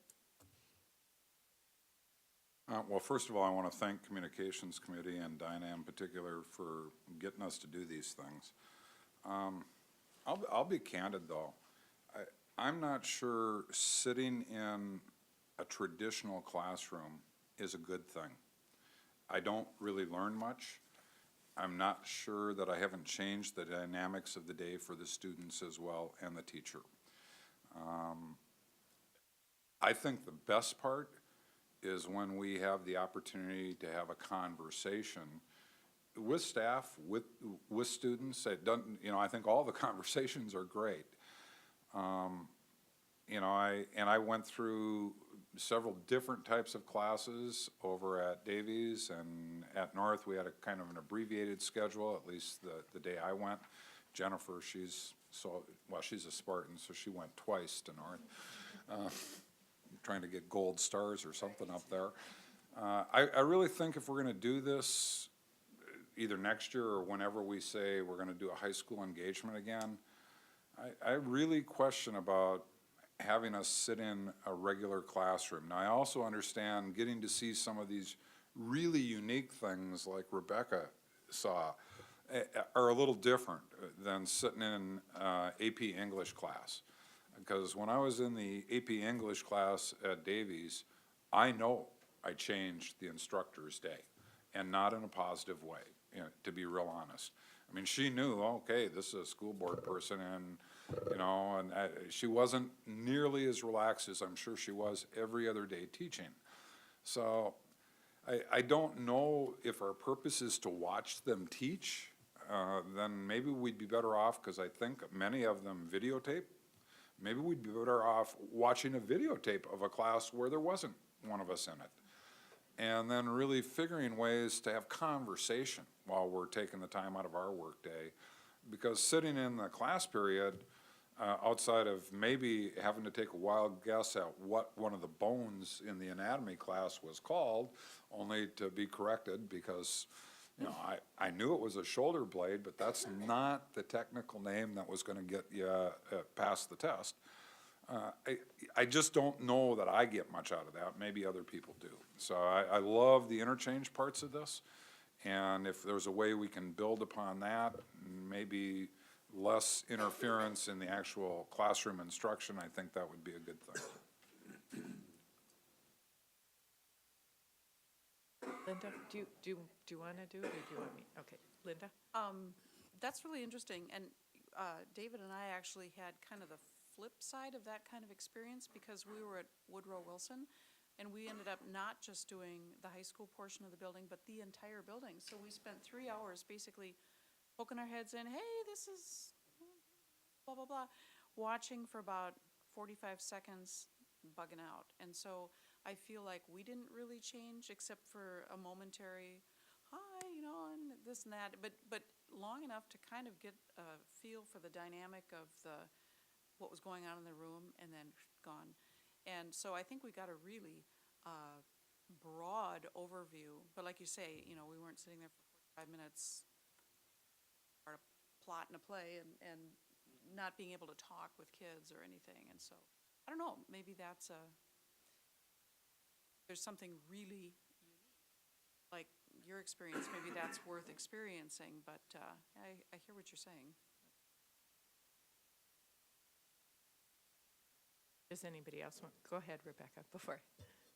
I wasn't sure if we were going in a particular order or not.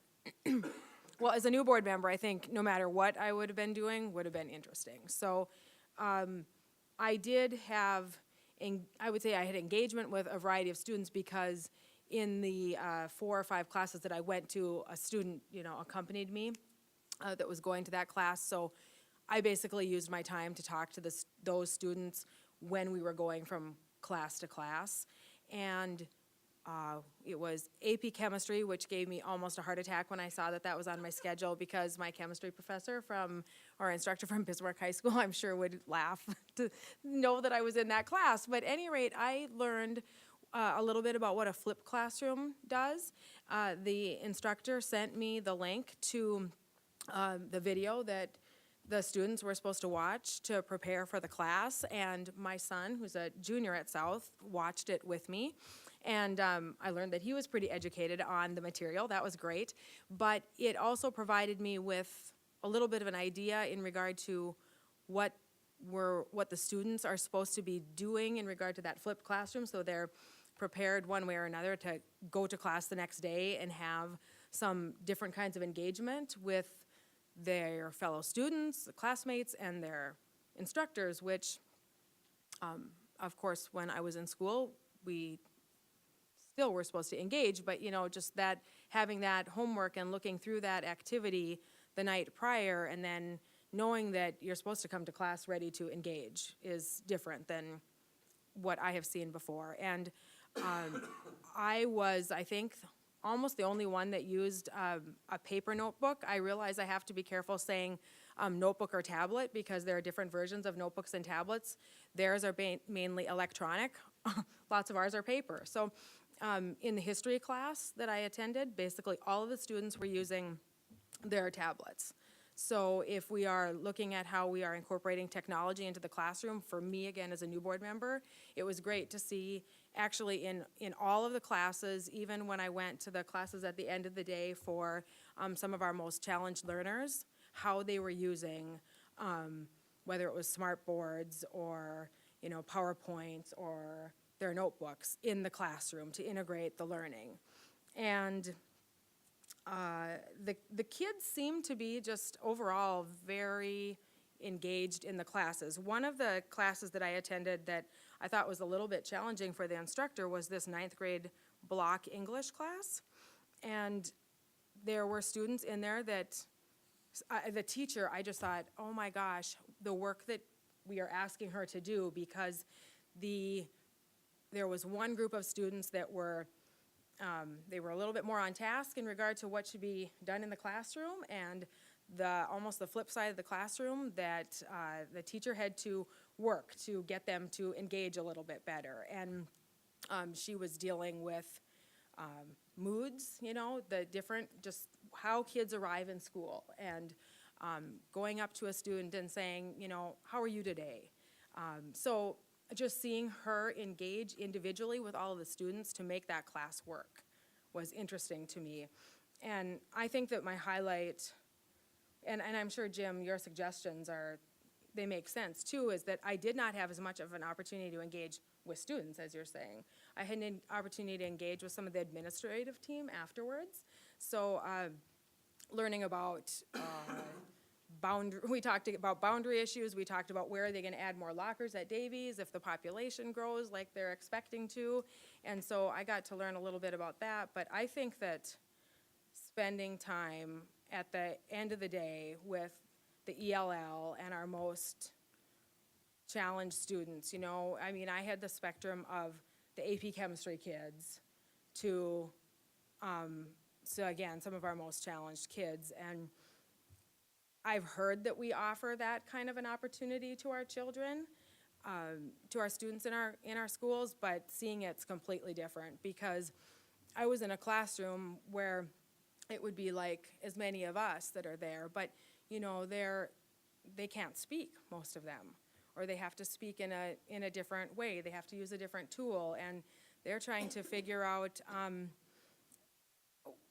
how to say that they maybe need to use the bathroom, or, it's just completely different challenges or opportunities for teachers and students than that AP chemistry class. And then the ELL classes were amazing. There was a student, I think he was from Bosnia, and he had only been in our district, and I don't know if he had only been in America for this period of time, but I know in our district at school for 2 weeks. And so in that class, again, they're talking about what's my family like, and they're trying to figure out how to communicate what kind of food I like. Do I like spring, summer, winter, or fall? And the student said, well, I like it, I don't like it when it's like this, and we have to wear a lot of, heavy clothes. Well, that's winter. Okay, well, I don't like winter. And, so it's just really interesting to see the different aspects of education that are being offered at our school. And we really have a global experience for our kids and our community. I'm hearing, I'm not going to stop others from sharing if you have something else, but I think that what I'm hearing is that everybody's experience, and that's clear from your documentation, has been different. And so I would recommend that if we go forward with this in future, and I think it would be valuable to give everybody the opportunity to try and get to every school over the course of a few years. You've heard some of the comments from others about what they've seen and done, and all of the principals are totally open to you requesting something specific if there's something that you want to see. And if, like Jim, you feel that what works best for you is more interaction with students, then just go and have lunch or whatever it is. And that is no experience is better just because they're different.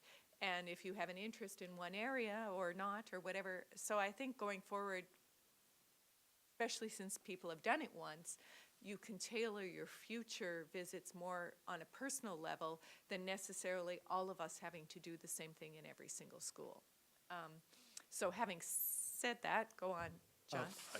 I don't have much to add to this discussion, but the tone of the students this year, I felt just so relieved that they feel really safe, and they feel like there's help, and they feel when they're in trouble, there's people to go to. And I was really wanting to hear that. And some of the students we met were kids that had been in trouble and weren't trashing the system at all. They were talking with, and we didn't need to know, but they had testimony about how the system really, the people and the staff and the teachers and the people really rise to the occasion and fight for them. And I was really relieved to hear that. The only thing I'd probably change is I want to experience the lunchroom. You know, because we hear so much about the lunchroom, I don't need to eat Subway so much as I would like to really get in the line and go through them and sit and eat their food, because I'm like my mom, I want to taste the food and know if their food's any good, and know if I like it or not, and how it is to go through that's a recommendation, I think, just to Well, experience that's the food line. certainly something you could request, because And I didn't know that. I got to do that. Yeah, the students there, the last thing is they were really considerate. Up and down the hallways, everywhere I looked, the students were polite. They didn't know who's watching them or anything, but we were in Fargo North, but they were really, really considerate, polite, decent kids on every front that I saw. I just didn't see any examples of things that set me home going, oh, it was refreshing in that regard. Well, that's great. Paul, do you have anything you want to share? Thank you, Dinah. Well, I'll try to keep mine brief because I tried to put down on the paper feelings that I had. But I will say that in listening to what's been going on, there's certainly some validity in the type of comments that Jim was making with regard to the way we used to do these engagements. There's a lot of validity to that. But I also would say that sitting in the classroom, it became very apparent to me that there is a genuine culture in our school district that has been encouraged by our administration and by our staff at all levels. And that culture is one that we can be very proud of and feel very enthusiastic about. It was definitely one of the big highlights of my experience during this particular engagement. And that pretty much sums up my feeling. Thank you. Is there anybody else who wants to share anything specific, or? Oh, David. I couldn't be more in agreement with what Jim said. If we walk into a classroom and expect to see what happens in that classroom, typically it ain't going to happen. With us looking on, they're not going to act as they normally would, and the teacher probably isn't either. But something happened in my visit that I think is kind of apt in what's been happening in the last couple of weeks. I made what appears to be a pretty derogatory comment about the cutback in the SRO time at Woodrow. And that was based on a conversation with two individuals. After speaking with Brock, I think it would be most appropriate to say I didn't get the whole situation as it really was occurring. Came to find out that Dr. Schatz and Brock have already talked to Chief Todd, and the problem didn't exist as it was pointed out to me. So I just wanted to kind of clear that up, because I thought that we were kind of dropping the ball in regards to the kids' safety and whatever, and that isn't the situation at all. I think it's a remarkable school, and I think we've got a remarkable district. Thank you. Well, Jennifer? So I'll try and make it brief, because I had an opportunity to share my first visit at one of our last board meetings, but as you know, I was able to attend the North second visit with Jim and John. And I guess what I would add from my experience, and I think that this is maybe very teacher dependent, or unless I just didn't recognize it, but I didn't feel like me being there changed the dynamics of the classroom. And I thought that it was really a good opportunity for me to witness how certain programs are implemented and how that affects positively or not so positively students, i.e. technology. We heard a lot about technology during the student that took me around, as well as after, during lunch. We discussed it for some time, both the pros and the cons. And so I really feel like this is an opportunity where we can see the good works and maybe some of the challenges that we do face on a day-to-day basis through the student's eyes or through the administrator's eyes or the teacher's eyes. And I think maybe to your point, it's also could be an opportunity to visit more of the programs that are unique, whether there's pilot programs or grant-funded programs that we want to know more about. I think it's a good opportunity. Robin? I shared briefly at the last meeting, I visited some CTE, Career and Tech Ed classes, and I won't go into the details of those again, but I've heard some similar themes tonight, and I was so thrilled with how personable and how personable the students were. They looked me in the eye. They were very comfortable talking to adults. We often hear that we have to work on communication skills, but I certainly was pleased. And these are, high school kids that don't want some old lady taking around with them, and not just my host, that was a senior, but the other kids as well. So I was delightfully surprised at how welcomed I was and what nice manners all the kids had. So that was a good experience that I had on top of welding. It's not Well, it's all positive, and I appreciate all the feedback. And just to add to this student piece and how respectful, et cetera, I got a call last week from a student asking me to interview for his scout badge. Anybody who's familiar with the Eagle Scouts or whatever, they have a citizenship badge. I've actually done this before for kids where they're supposed to interview an elected official and attend a political meeting on something of their interest, and to him it was a middle school question, but he saw me in one of the classes at South previously, and so I think, there was a connection made with this person who was in there, and he felt comfortable getting in touch with me. So I think that all of these experiences are really good.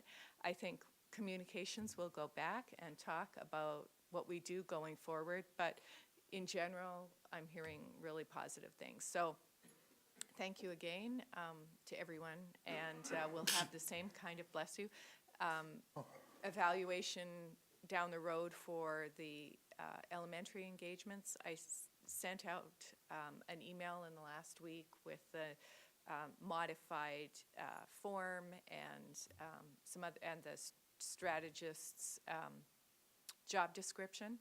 And if you have questions when you talk to Rachel, to get some ideas of what you would like to do so that you really experience something that's meaningful to you.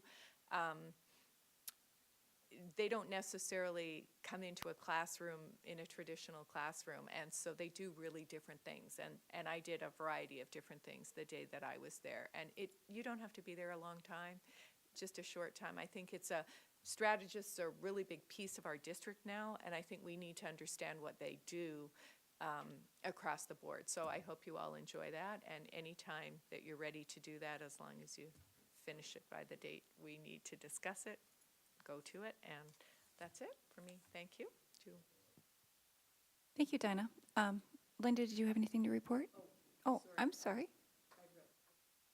Do you want me to do my committee? Yes, you certainly can. I'm sorry. The Communications Committee met. Our next meeting won't be until January 12th. The major thing we talked about was message mapping for media things that come up that are of concern to us all, to make sure that we all have the same information. And we also got an excellent report from Anne Marie and her communications team. When I joined the board really needed to direct a staff person to do communication pieces that we thought were important, and now we have an outstanding staff that are capable and talented and get to it even before we can tell them what they should be doing. So that was really good. I was at the Board of Health meeting also. The thing of interest was we had a presentation on their substance use abuse prevention grant. It's a federal grant that the Board of Health has, and their focus is reducing youth drinking and adult and youth binge drinking. So they're working with all sorts of partners in the city. Our contact is Ron Schneider, who's based at Agassiz. But the very interesting thing about all of that was a lot of interventions or educational pieces that we put in the schools to try and educate our kids are all good, but what really makes the difference is policy change, back to getting our legislators to change things, as well as a cultural change that's really important in this area. our attitudes towards drinking and so on. So anyway, that was interesting. I told you about that. I attended all three of the forums last week. Kudos to our staff, to Dr. Gross and the three principals. I think you handled some difficult situations really well, and each one was better than the last one. You know, learn from the way things go. And I was also a guest reader at Jefferson. So, and that's it for me.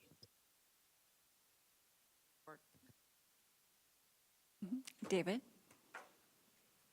I had a meeting last week with the Cass County Career and Technical Education Center. Right now, it's comprised of Fargo, West Fargo, and Northern Cass. They applied for and received a $500,000 federal grant, and they're currently offering 4 courses: agricultural education, aviation, health science, and welding. And they're looking into their $500,000 grant will cover up to 5 classes, and they're looking into a diesel mechanics class right now, and they've had a huge amount of interest expressed by RDO and Butler and some of the manufacturing companies. It appears that they probably will help significantly with equipment. This year, of that $500,000 grant, the feds pay for 75% of it, and the participating schools divide up the rest. It's on it scales down to 40%, I believe, after 4 years. So if we can get help from some of these companies, it will really help. And they're very, very interested because they cannot find employees. And I think that's pretty typical of a lot of the manufacturers around here. Interesting, thank you. Jennifer? Nothing else to report. Thanks. Rebecca?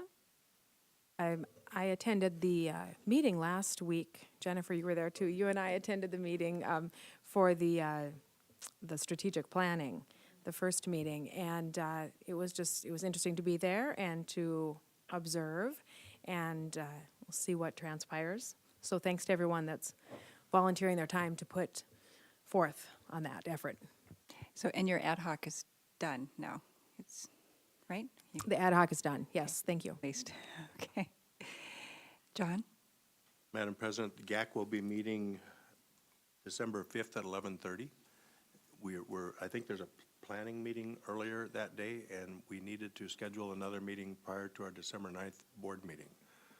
So what you all have received are emails regarding the legislative updates on there's, I think, 7 new legislators in our region, and if everybody would just make sure you respond before that, and don't worry about if anybody else has put their name on a legislator or not. If you know some legislators that you feel you could communicate with, put your name down. And for all we know, we might have 2 or 3 people assigned to some legislators. That's in the context that we discussed and had mixed feelings about whether to have a breakfast. Last year, under Jim as chair of GAC, we shifted kind of to assigning us to individual legislators, and we'd like to take that a little bit further. The breakfast concept, we just didn't get traction yet. There will be a visit during the legislative session at some point.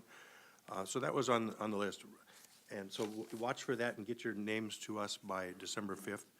Robin updated us on pre-K and early childhood discussions that are taking place community-wide across the street or state, and getting across the region and getting ready for the state legislature.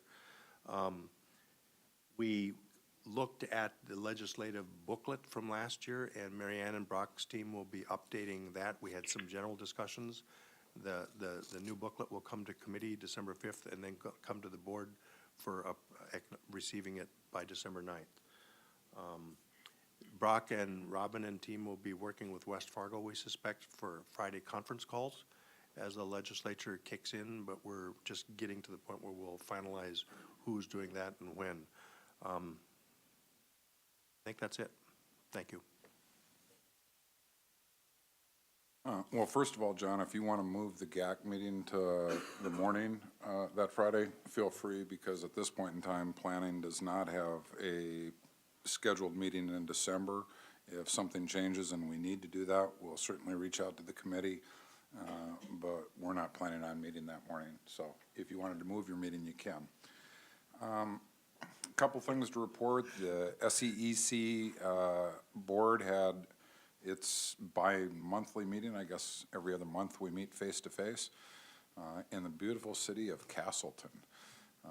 I keep expecting Brock to wander in because these meetings are open to the public, but I've yet to see him at one. Probably one of the biggest discussion items we had was having to do with our request as a school district to have SEEC become their own fiscal agent. And we didn't give them a cutoff date. We just would like our staff to be focused on Fargo Public School, and they're big enough, got enough budget, they ought to be able to take care of this themselves. SEEC contracted with Ide Bailey to help them kind of really put together all the pieces of that. And the first thing Ide Bailey came back with, or not the first thing, I'm sure the report was pretty thick because the bill was pretty good, was that you better figure out what you can legally be when you want to grow up on your own. It's a very interesting phenomenon that we have organizations throughout our state that we call REAs, some of them with significant resources, in particular the SEEC, significant fund balances, and nobody seems to know what we are. We are not a subdivision of government, that's clear. We don't think we're under the authority of DPI, although we do work for DPI and get money out of them. It is state funded through a per pupil allocation, and I've asked the question many times why our meetings aren't subject to open meeting and notification rules. Nobody seems to know.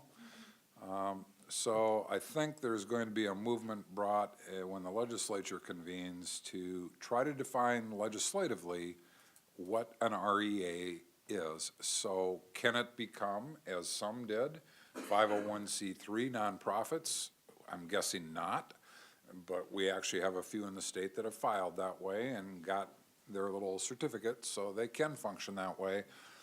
But there doesn't seem to be a provision in state code to allow state funds to go to nonprofits for distribution as part of an annual funding formula, which we have with REAs. So it'll be interesting. My best guess is they will come under the control of DPI when this gets all said and done. But I don't know. So as soon as they can figure out what they can be when they grow up to be on their own, they'll be putting in plan to no longer use us as their fiscal agent. But for the moment, well, they're not sure they can legally do anything. They discovered they had one hell of a time just buying a vehicle, even though we were going to pay cash, until finally Fargo Public Schools said, just title it to us, use our tax ID number, and we'll get this thing done and figure it out later. So the state created something, but didn't really tell anybody what they created, and we're going to find out legislatively what that is. The other major topic we spent a good deal of time on, or at least some time, I think you're all aware of the fact that the executive director for the SEEC is now a state senator, newly elected. Kyle will be heading out to Bismarck when they convene. So we had to put in place kind of an operating plan for how is the organization going to function when its executive director is really out of pocket for 3 to 4 months. And there are a number of components of that, reshuffling responsibilities to other staff people, and then kind of a look back a few weeks into the session to see, okay, do we have an operating plan that's going to work for the SEEC or not as we go forward. Kyle thinks, and I would assume by now he should know, that he is going to be on the Senate Education Committee, so that will give us another person there that we certainly have access to. And he spent a fair amount of time at the end of the meeting kind of asking me what we were thinking needed to happen legislatively as he tries to gear himself up for the different issues. And I think he'll be a good voice for Fargo Public Schools and for K-12 education out there. I too, actually this morning, I started my morning in a heated environment, which was pretty exciting for me. No, I was with the Rising Readers. You didn't remember what they were technically called at Jefferson, but they have heat in our school buildings, and maybe tomorrow I'll have heat in my building, depending upon what went on this evening over there. And if you've never had the opportunity to really, really feel like a minority, I would encourage you to volunteer to be a reader for the Rising Readers over at Jefferson, because I think I probably had about 35 kids there this morning, and I'm pretty sure there were 5 of us that would fill out the form and check it as a white Caucasian. Just a delightful group of children smiling at you, having fun. And just for those of you that don't maybe know this, you can stick around and go to lunch any day, Monday through Friday, at any Fargo Public Schools at a very reasonable rate. And you can actually see the food that our kids are not eating and the little bit that they are.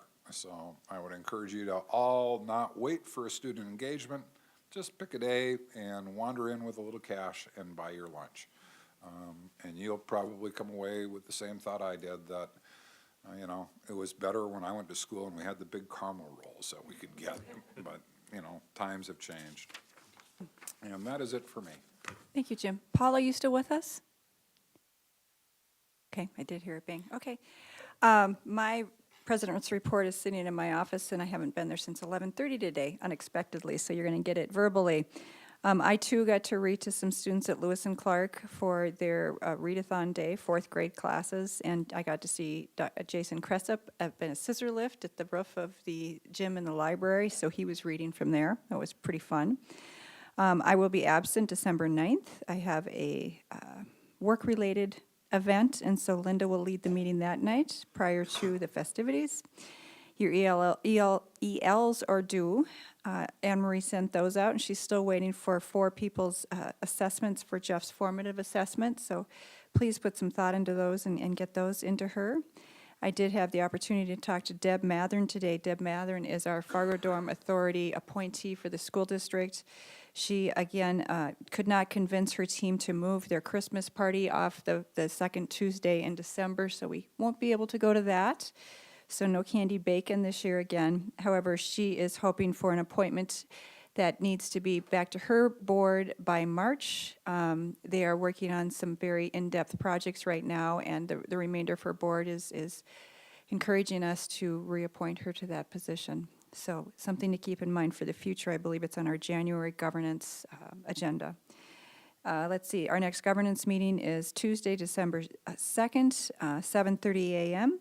You did mention, I did mention earlier that I will request that we have some discussion about operational versus board level discussion. So that might take a little bit longer. I might ask that we move up Deb Mathern's appointment too. She seems to want to firm that up for some reason. So if you want to put that under other, thank you.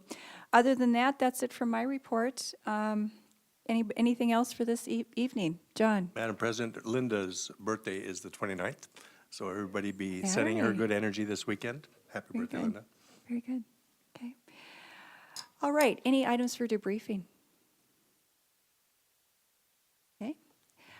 Seeing no hands, I move this meeting of the Board of Education. Oh, okay.